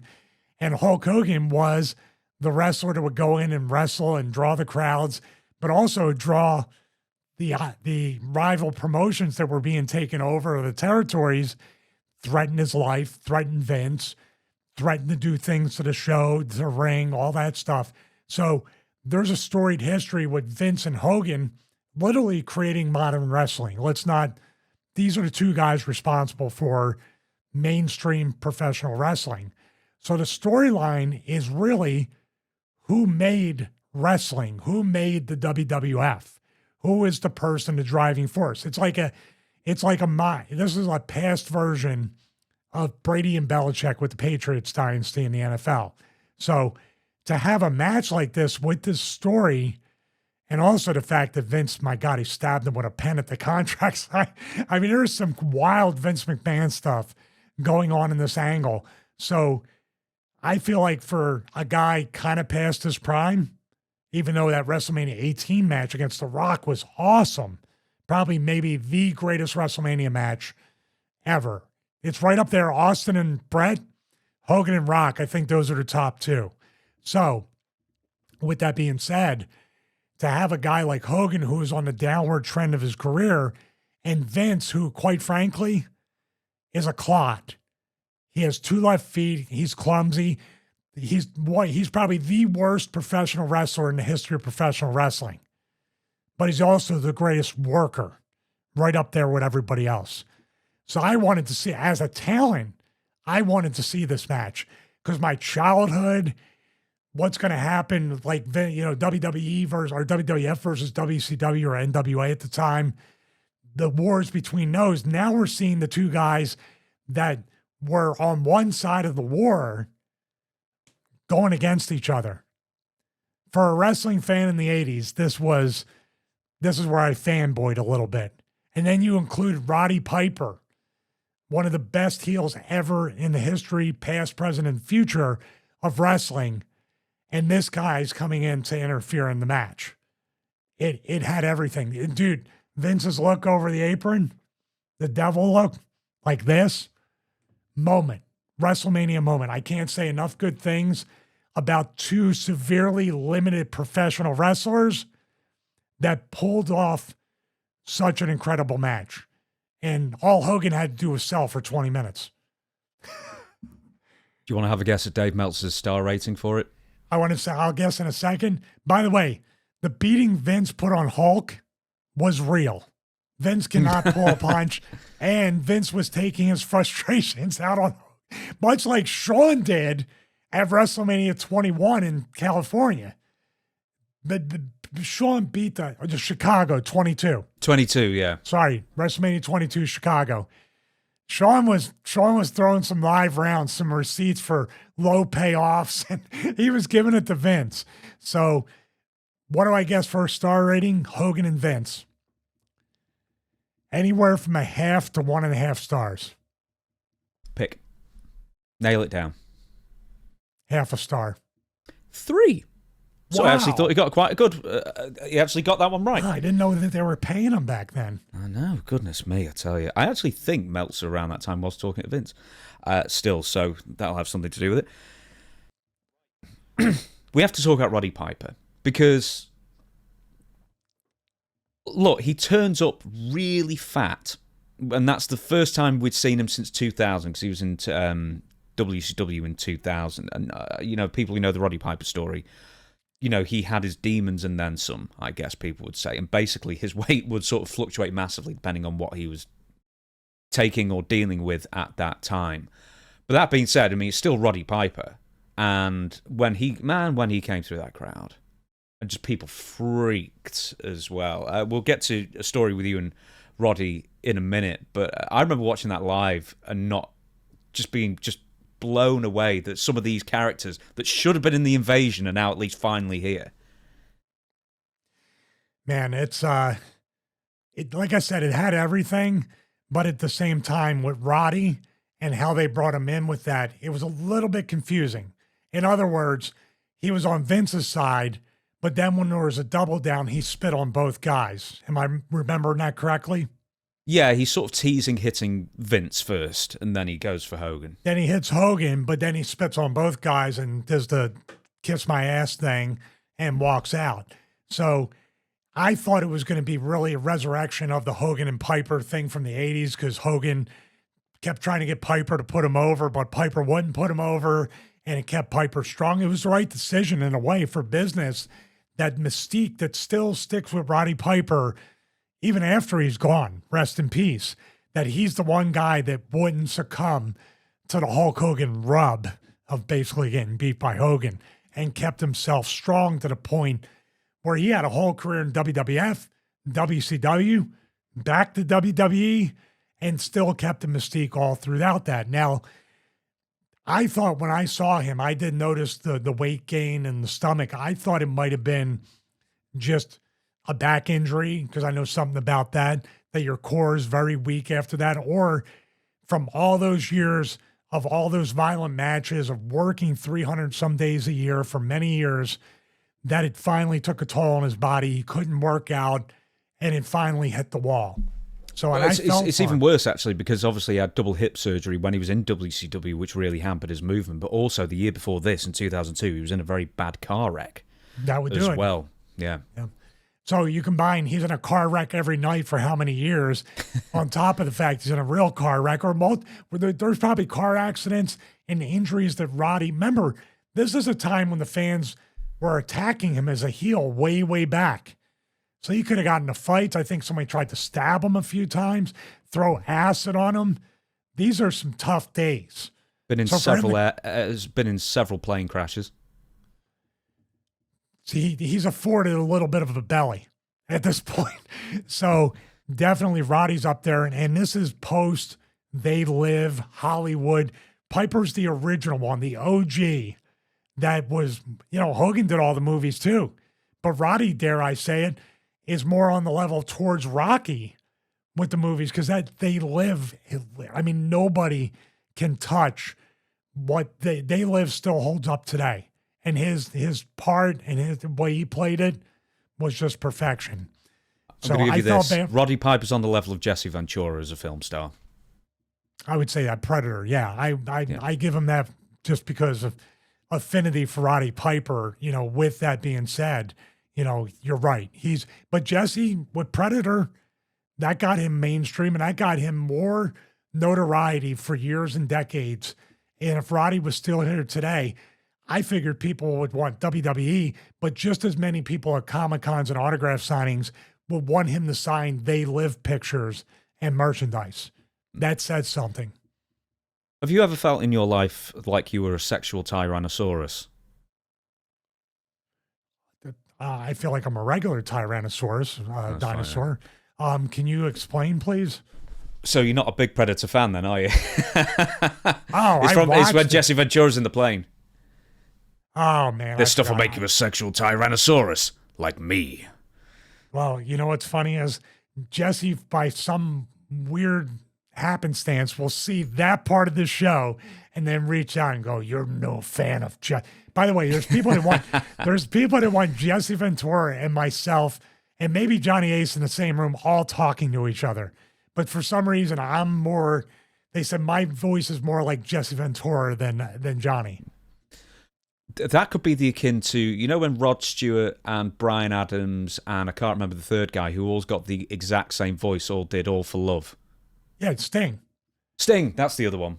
You can't remember. We just talked about Sting 5 minutes ago. Yeah. I was talking about Steve Borden. Oh, man. So, yeah, I love that song, by the way. That's awesome. Oh, God. Yeah, I occasionally sing it. It doesn't matter. Anyway, so... Matters to me. Oh, over the comms when I'm playing Call of Duty. And just occasionally I'll go, "Oh, for love." And I just annoy everybody on it. Murder Hour, Call of Duty. Yeah. So, right, we have to talk more about Roddy Piper because this is such an interesting time in WWE because they're really transitioning from being popular to nowhere near as popular, quite frankly. 2004 would be actually, an even bigger dip, I guess. But there's so many characters that run through WWE around this time. Roddy Piper, of course, one of the biggest characters. And he lasts less than 3 months, which I guess for people who know Vince and Roddy's story, that might not be all that surprising. But we'll talk about why he's fired in a minute. But do you remember the brief time when he's aligned with Sean O'Haire, which seemed like, because Sean O'Haire, once again, these vignettes are coming out.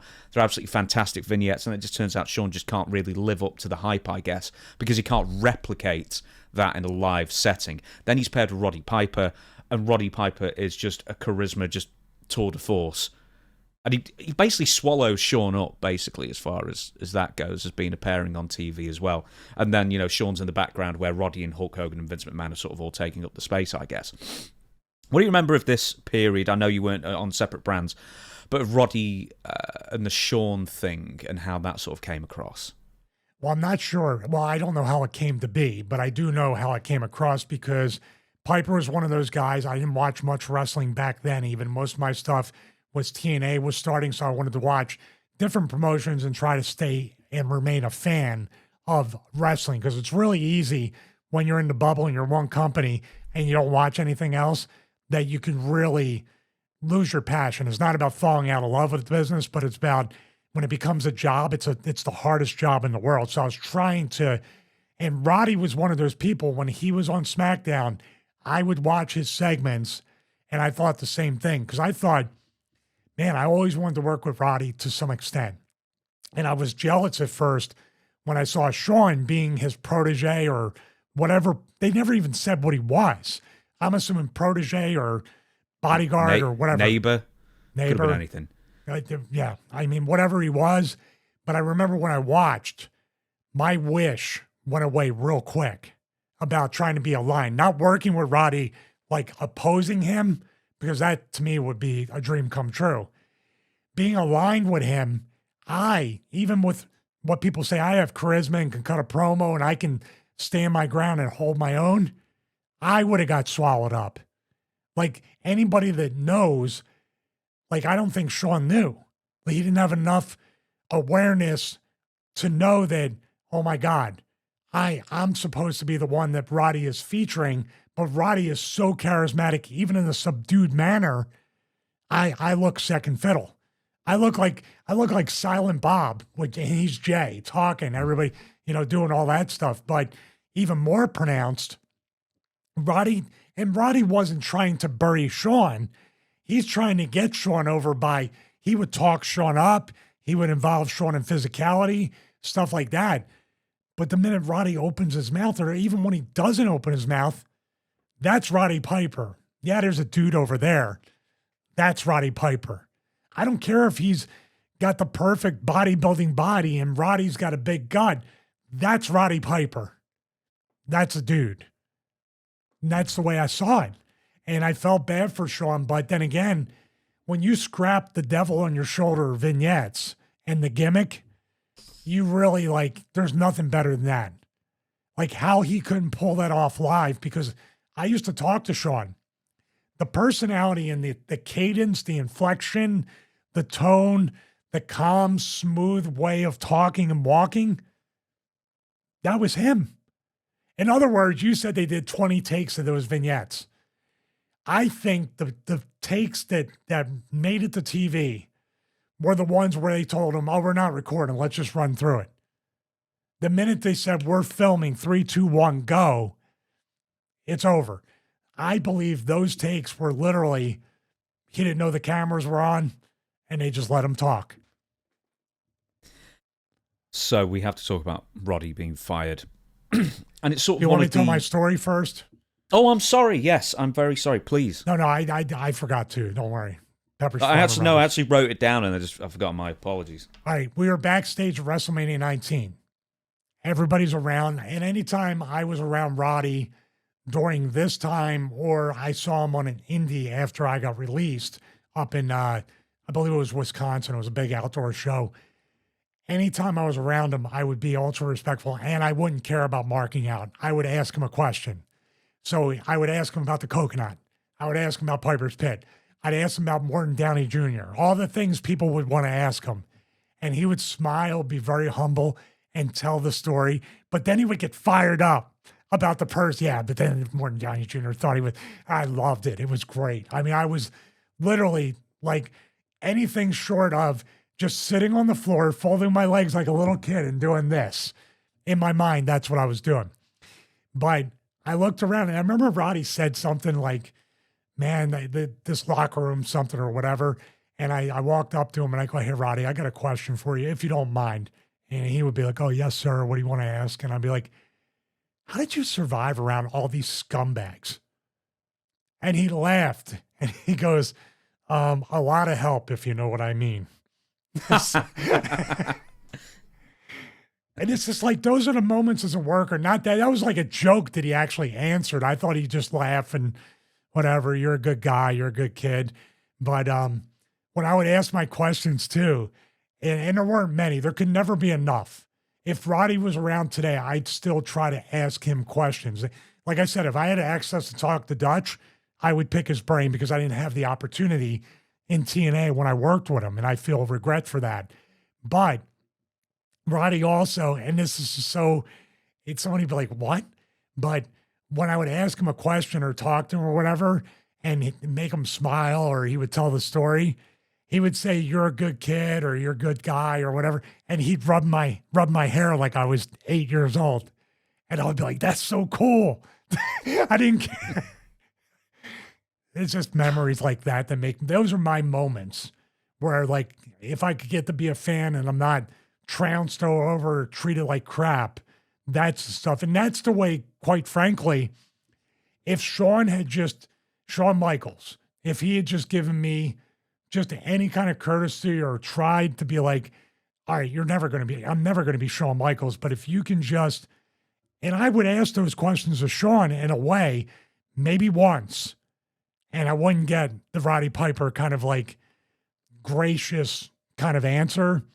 And that's the thing that I try to do as a talent is, you're talking about cameos. That's what I try to do. You have a question, you want to know, he could be eating away at you for 10 or 20 years. I want to give you the satisfaction of knowing I got the answer I've been wondering about for all this time. I'm wondering if it's sort of different for me then, because I know I interview people, or did I guess? But even when, I've just talked to Shane regularly, or Shane Douglas specifically, and I'll just say, hey Shane, what about da-da-da-da? But with Shane, I mean, he's more like Roddy Piper. He's so gracious and he loves talking wrestling and stuff like that. But I don't know, is it maybe because I'm not a wrestler that I'm more likely to get that answer, and because you are a wrestler, you're expected to not ask those questions? I think it's kind of the opposite of it, but I think on my end, you don't want to look like a mark. And everybody got in the business as a mark. So let's just be honest about that. But also, okay, going back to the Shawn thing, the Shawn Michaels thing, when I took the chance and told Shawn that he was the reason I got into the business, it absolutely completely backfired on me. That's the result that every wrestler fears. because now you know you're being ribbed, you're made fun of, and being ribbed in a good-natured way.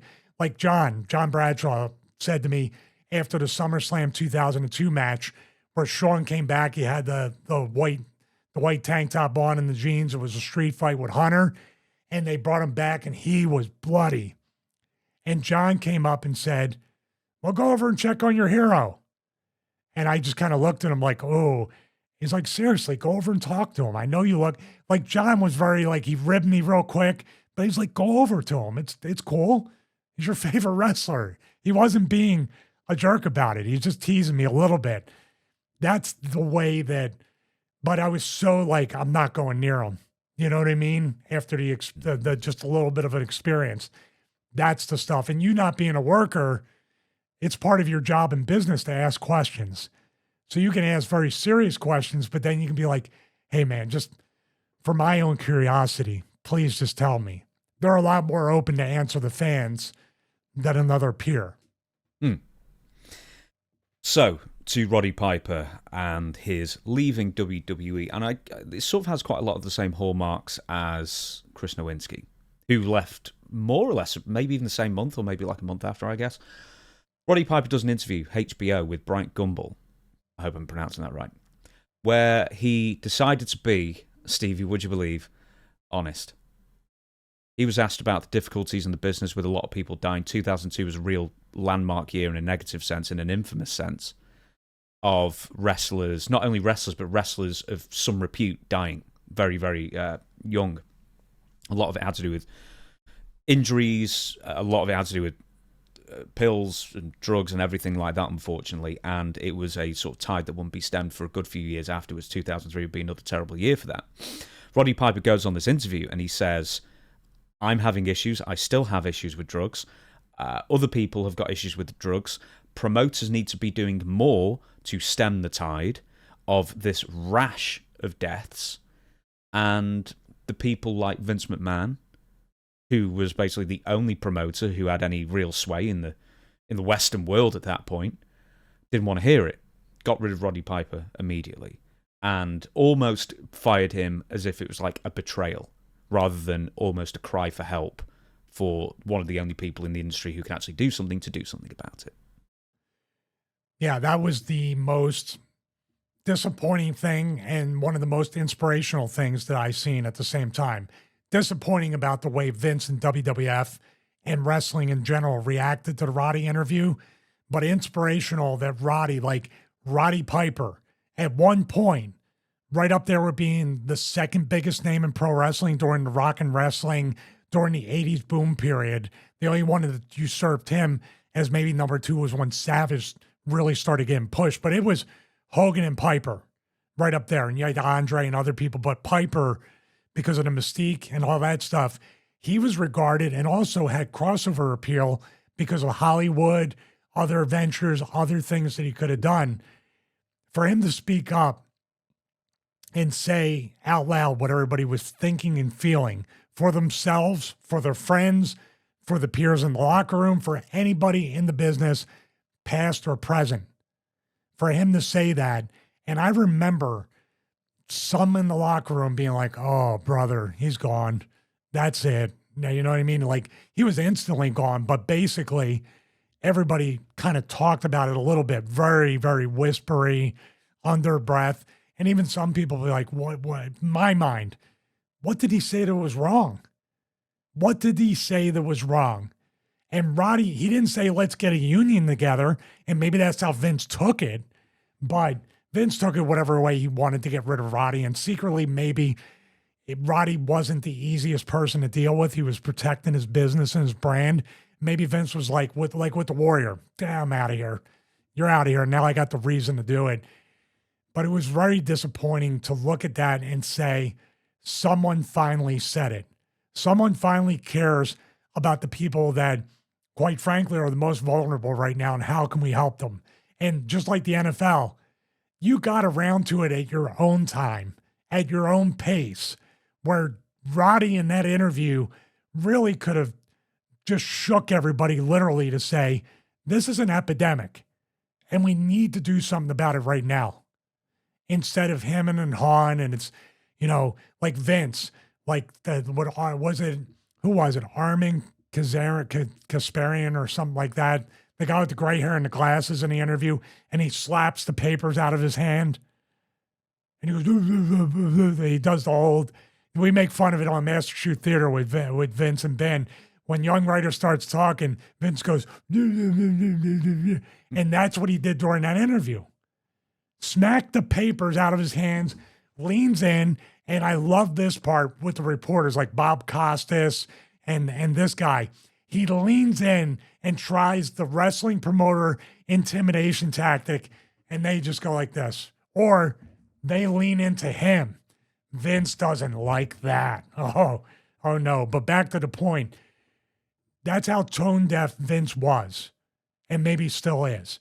And how just because of PR, WWF had to be a star, had to have a wellness policy.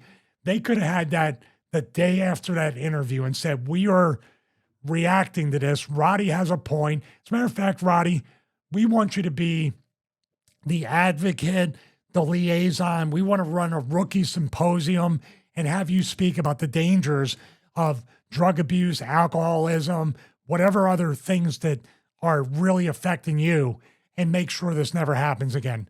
No, you're out of here. Shut up. Can't hear you. Can't hear you. Yeah, well, how long did it take for them to bring in Chris Nowinski to actually talk to the guys? What, a decade? Forever. And when Chris talks to the guys, unless that era is completely gone, there's still that little bit of the old toxic wrestling locker room that says, yeah, this guy pussed out. There's that little part of everybody, that toxic. There's a level of toxicity with that. You're not one of us because you were too smart and got out at the right time. I'm just thinking like so many people who were dealing with these issues at the time. I mean, in 2003, I know Just Incredible had, got himself fired for those reasons. But, there were people like Test, or I know Lance Cade wasn't there at the time, but people who were going through addiction issues on the roster right then and there.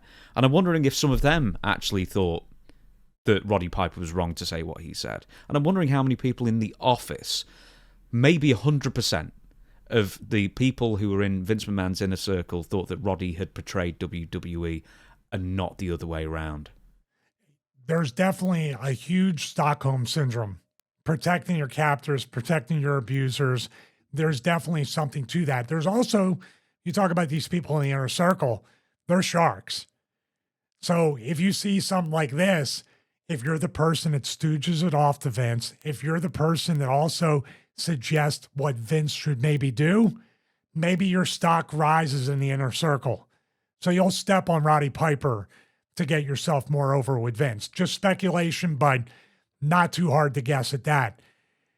I have no doubt that the wrestlers that had the drug problems and maybe needed the most amount of help in the fastest way possible were also defending their captors and saying, and there's this thing deep down. I'm sure when it first came out, my initial reaction along with everybody else's was, oh man, he shouldn't have said that. But deep down, when I removed myself physically from the locker room and took a walk and thought about it that day, I said, you know what? Hopefully people are going to get help. Hopefully Roddy, even if he's gone, it will change the culture of the wrestling business. And it didn't. It didn't.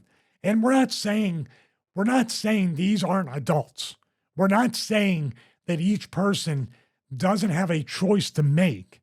I'm proof of that. I avoided those pitfalls, played a lot of video games, maybe spent as much on video games as drugs and alcohol during that time. But it is a choice.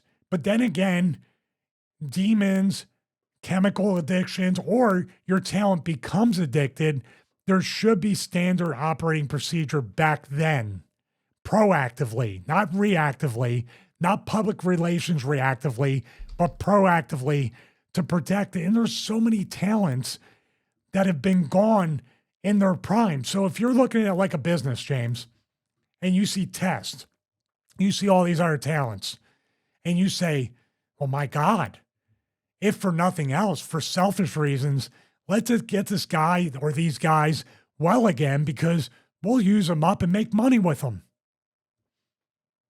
They got to be able to perform for you to make money. So if you want to look at it like a complete jerk and a selfish jerk that just wants to squeeze them for money, who cares? As long as the policy's put in place. So we're going to move on to the vignette, the big vignette that plays, I think, just before the main event. I can't remember. But anyway, it's very, very quick, and it debuts, or it's heralding the debut of Bill Goldberg to WWE. This is the franchise player of WCW, if you discount, I guess, Sting, or maybe Ric Flair as well, I suppose, or quite a few people.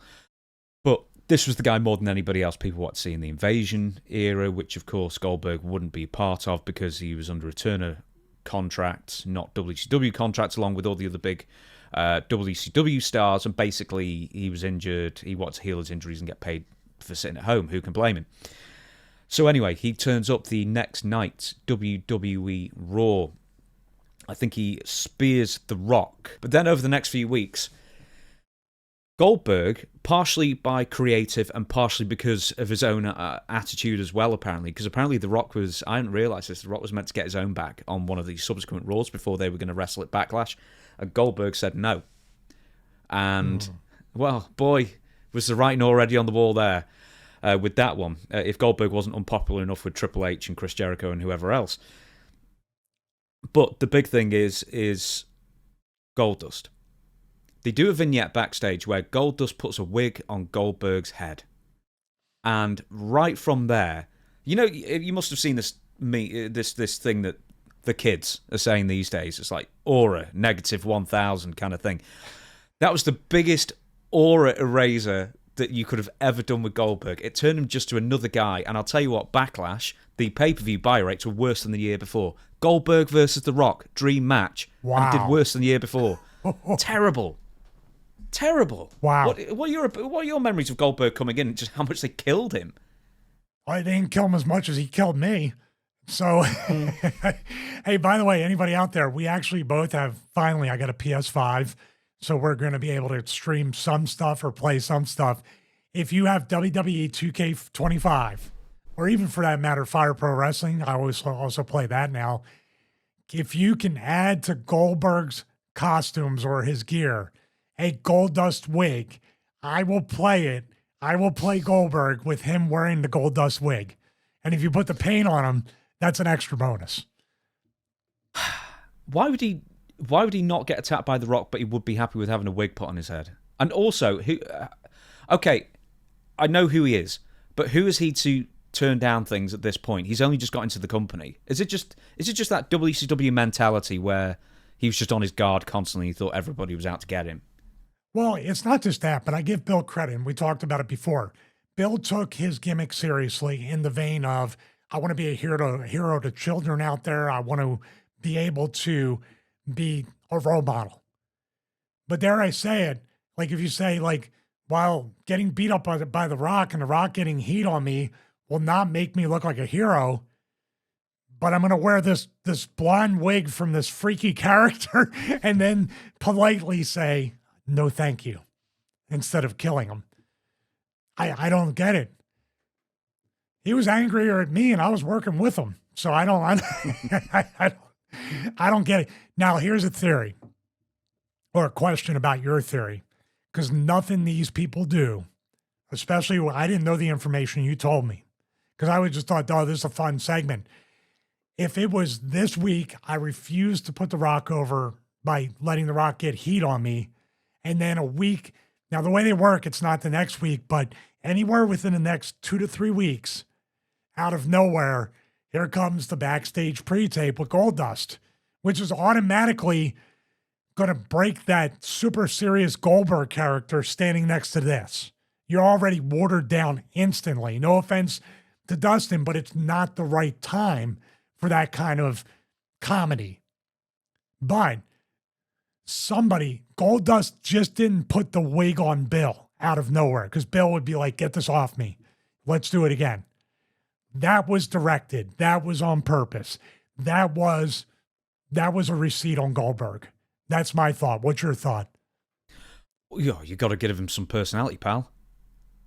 Get the wig on him. We make our money up here. Do you also remember the time when I hope think that's not how Goldberg Vince got the idea for the mystery woman. Oh, were you? It was between myself and Goldberg. The dress didn't fit him. Yeah, I think his Goldberg was out of the business by that point, so it was just you left, pal. Can't believe I was still in it afterwards. Do you remember the time when, and just like Goldberg was working against himself, it seemed that everyone was working against Goldberg. His car was working against him. Because do you remember the time when like The Rock escaped? No, not that one. That was WCW, and that wasn't his car, it was a limo. In Raw, Rock is leaving, running away from the arena, gets in a truck or whatever and leaves, and then Goldberg, and I think it's his car, it's like a classic car, I don't know what it is, but it's a a muscle car, and he gets in, the engine won't turn over, live TV. So he gets out and runs after The Rock, who's already long since disappeared. I don't remember that. He at least should have said, "Oh man, he open up the hood and say he took my battery or whatever." And they left it in there. Yeah. Wow. And then there was Jericho, the incident with Jericho that ended up in a bit of a headlock and a skirmish. Just everything happened within 3 weeks. As a fan, I couldn't, and I obviously didn't know this as a fan, or most of it. I was watching and just thinking, how could WWE screw him up so quickly? But it was almost like they're on turbo drive to ruin Goldberg's character immediately. I didn't get it. Well, the funny part is, if they took care of his character back then, imagine when he comes back once to twice a year for matches now, how much that legacy, it'd be like Roddy Piper. Roddy Piper protected himself. There's the difference. Goldberg came in the first 3 weeks. I don't know why. That's so strange. You would be so disagreeable about The Rock getting heat on you, building towards a match at Backlash, correct? Mm-hmm. Yet you're so agreeable to having the Gold Dust segment in general, but then letting him put the wig on you. That's so strange that it would be so juxtaposed. But then he would also tell Kevin Nash that he'd make fun of Chris Jericho, and they had residual issues from when Goldberg... Do you know where that stems from? I can give you this brief story. No, I'm not sure. I may remember, but I don't remember now.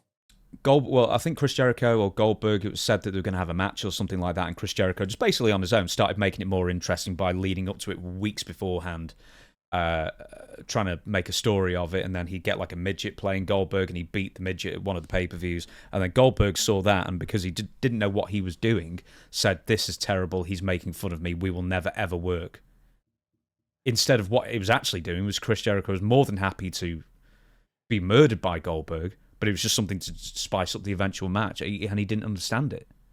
And he didn't understand, apparently he didn't understand wrestling in WWE either, because he was turning down everything he shouldn't have turned down, and then he was doing everything he shouldn't have been doing. And Triple H hated him. And we haven't even got to that bit yet. I'll tell you what, if Rocky said, "I'm going to get heat on you for our pay-per-view match," come on, get me. Hit me harder, you son of a bitch. That's me. I'd be selling I would sell for the amount of time Hogan did for Vince from WrestleMania 19. I'd be laying there 20 minutes, kick me again. The cash register would be going off in my brain every time he hit me. Let's do it again next week. I don't care. We're taking it all around the country, brother. That's it. But that's 20% down pay-per-view from Backlash 2003, from Backlash 2002. Let me make the point about the Jericho Goldberg thing. That's an indictment of the power plant, of the people that taught Goldberg, and the people that failed to smarten Goldberg up on this is how it works. And you'll end up getting over. If I remember correctly, didn't Goldberg beat The Rock at Backlash? So there needed to be heat going into the pay-per-view. Well, the thing is, I think pretty much most people knew that The Rock wasn't sticking around after that anyway, so he had no intrigue. He had a horrible build. And Goldberg's character was killed within 2 weeks. Or, his aura was greatly diminished. So you already knew the result with a guy who wasn't the WCW Goldberg anyway.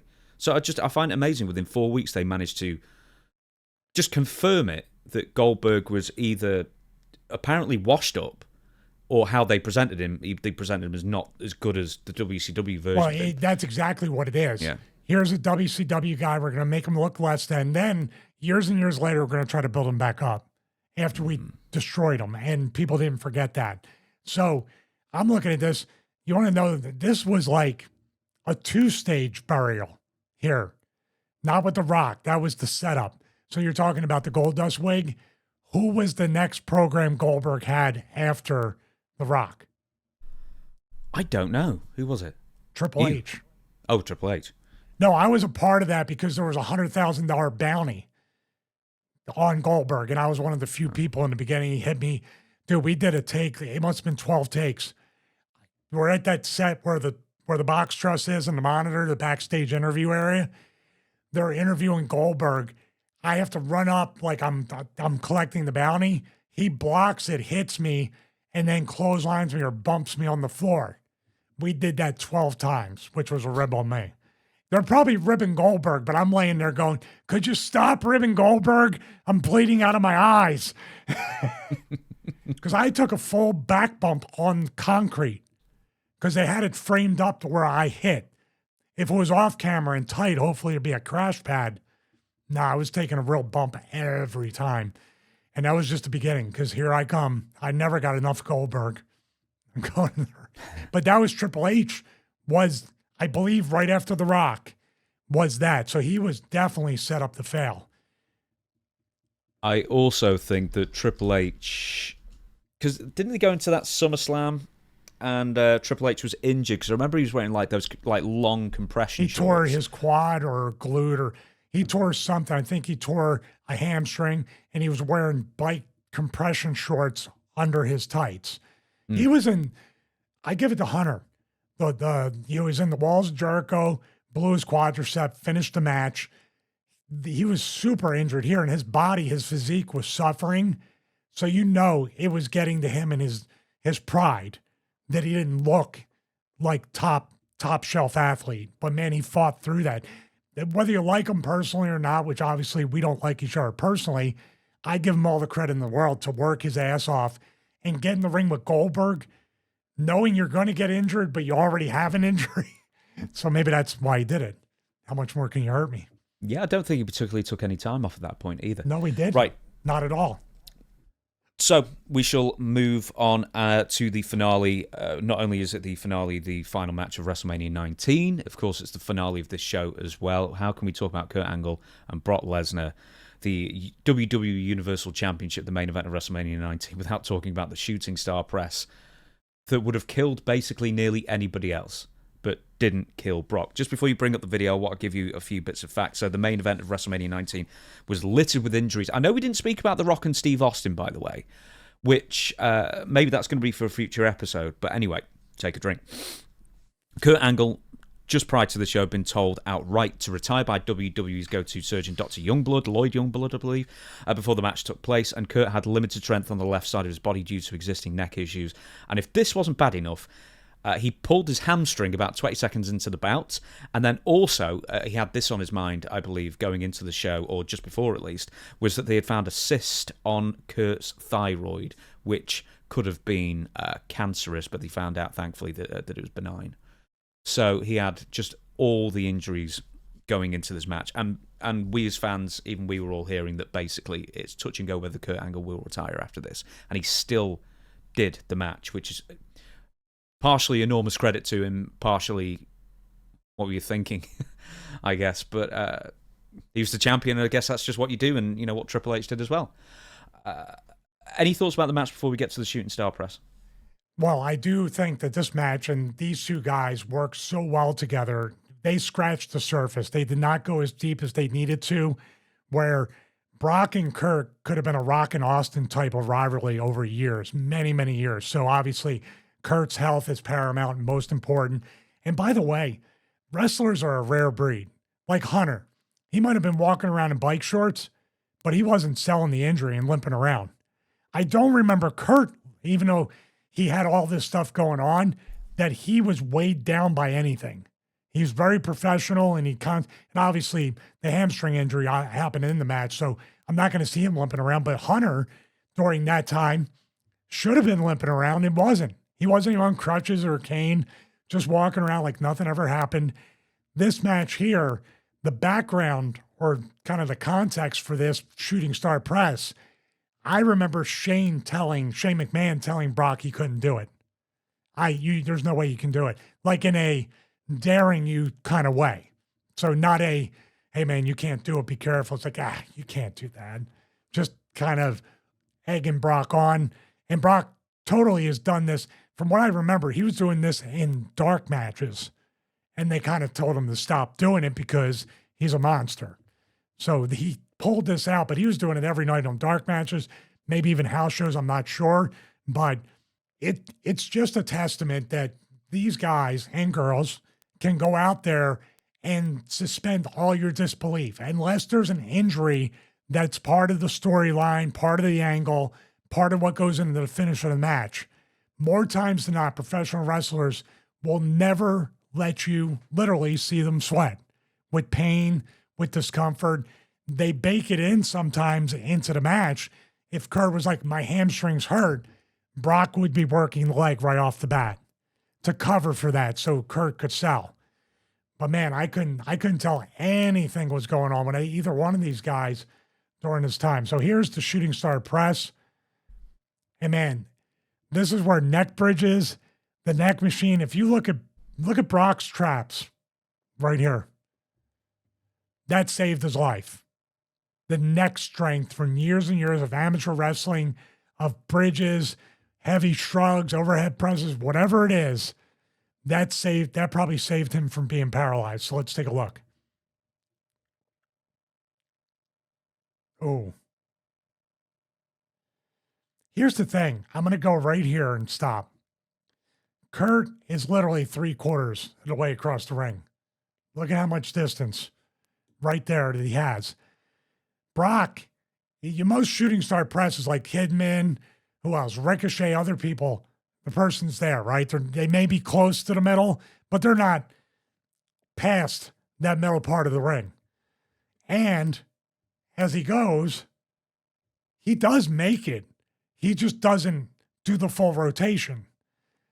He literally shooting star press someone 3/4 across the ring. I'm not taking anything away from the injury and the danger, but the incredible athleticism that Brock has to do that.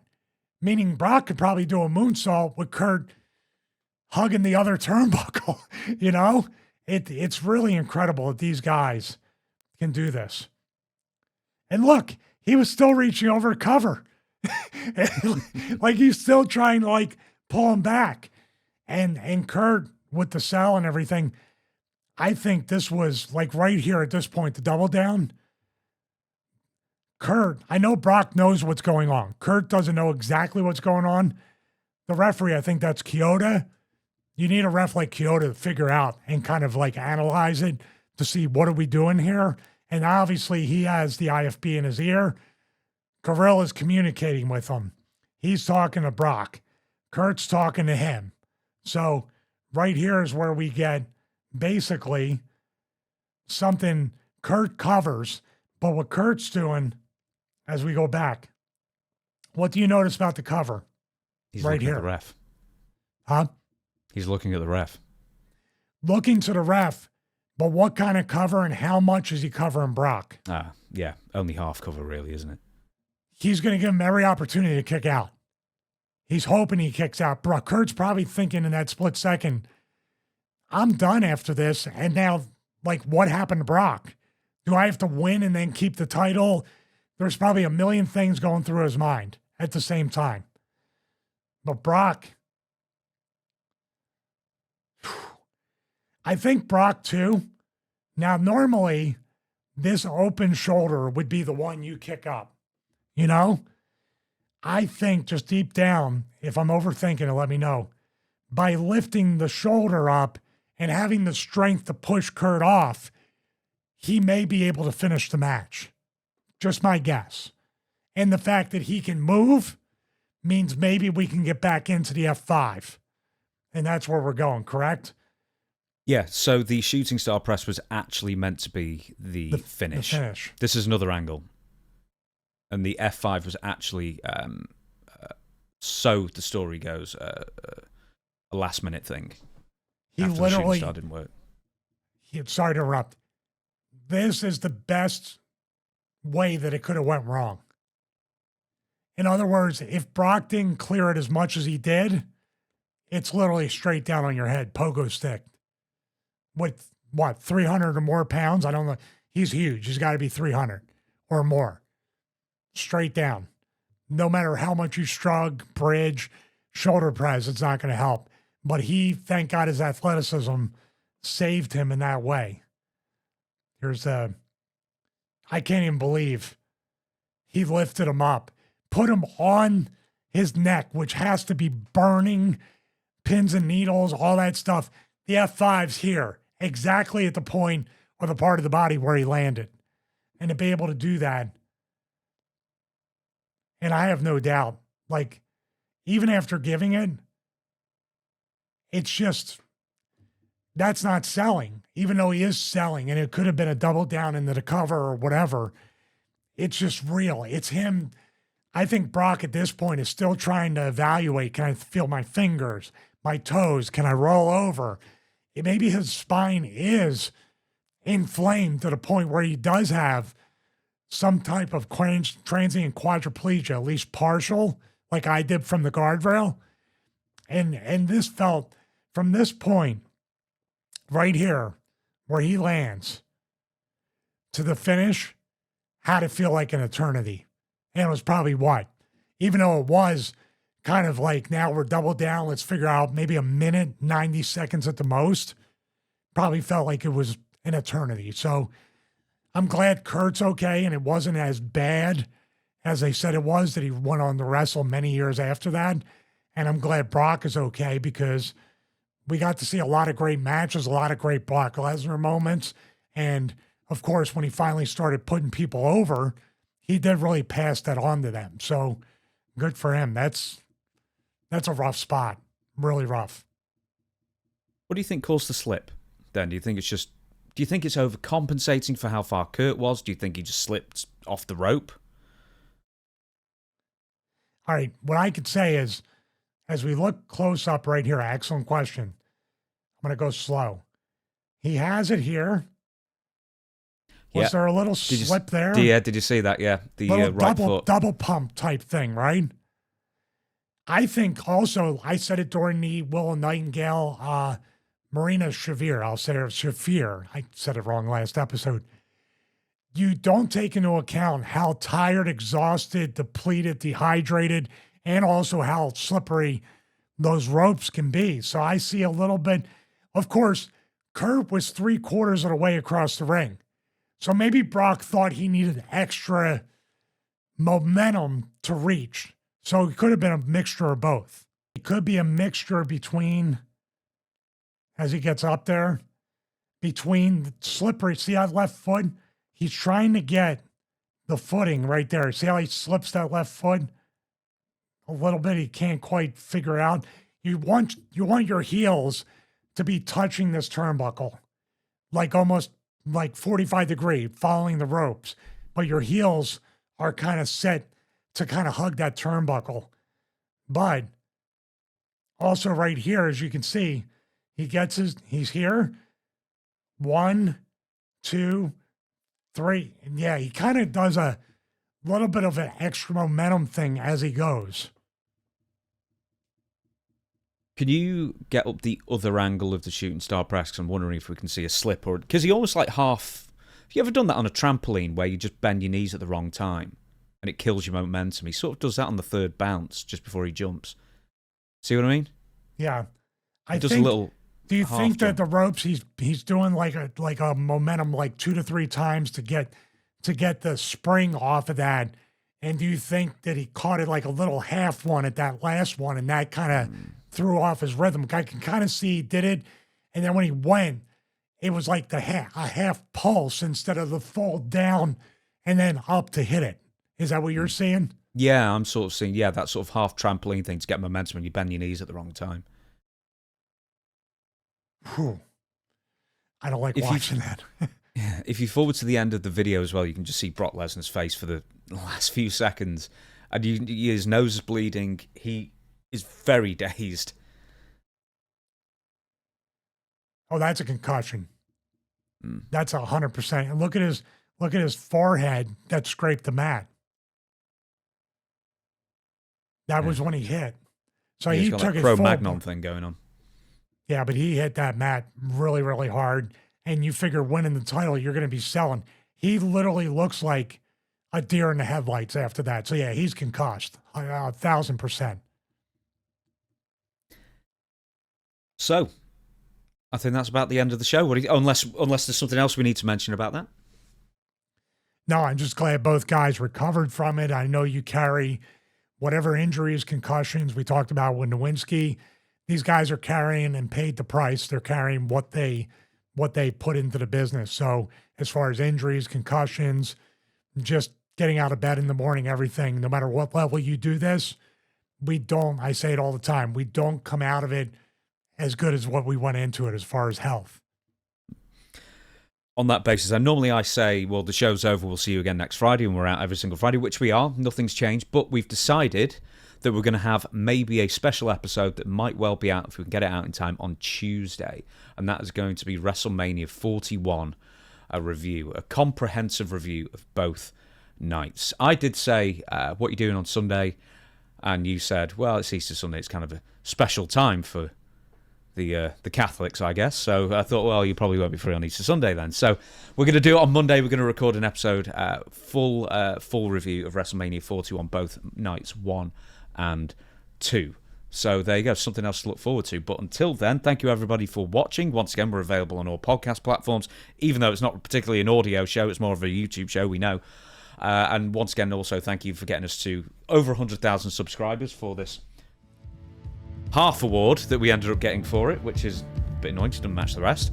But that being said, we'll see you again on Tuesday. But before we go, tell us about the Patreon and everything else we need to know, Stevie. Patreon's very exciting. We appreciate everybody in the community who have subscribed and supported through Patreon. Watch-alongs are very popular. We have some in the queue as well, but we keep putting those out. There might even be bonus ones with myself and James, or just myself, coming soon. Also, we have exclusive behind-the-scenes content. Everything I'm doing, I might actually reconfigure the studio. The Patreon people will get a look at what that is and actually get to vote on what they prefer. They really do drive a lot of the content there. We appreciate that. Patreon.com/Stevie Richards. And of course, last Monday, Hollywood Backlot Brawl, Goldust, Roddy Piper, WrestleMania 12. This Monday, triple threat match for the women's title. Victoria, Jazz, Trish Stratus, and somebody who hits himself in the head with a chair. I forget his name. So go to Patreon. Also subscribe here to the Stevie Richards Show. Subscribe to James' brand new channel if you're watching this after it comes out. And also check out Storytime with Dutch Mantel as well as WSI. But for now, thank you very much. Have a great WrestleMania weekend. Enjoy both nights of WrestleMania. And we'll see you not only in the WrestleMania special show, but also next week for episode 43 of the Stevie Richards Show. Aha.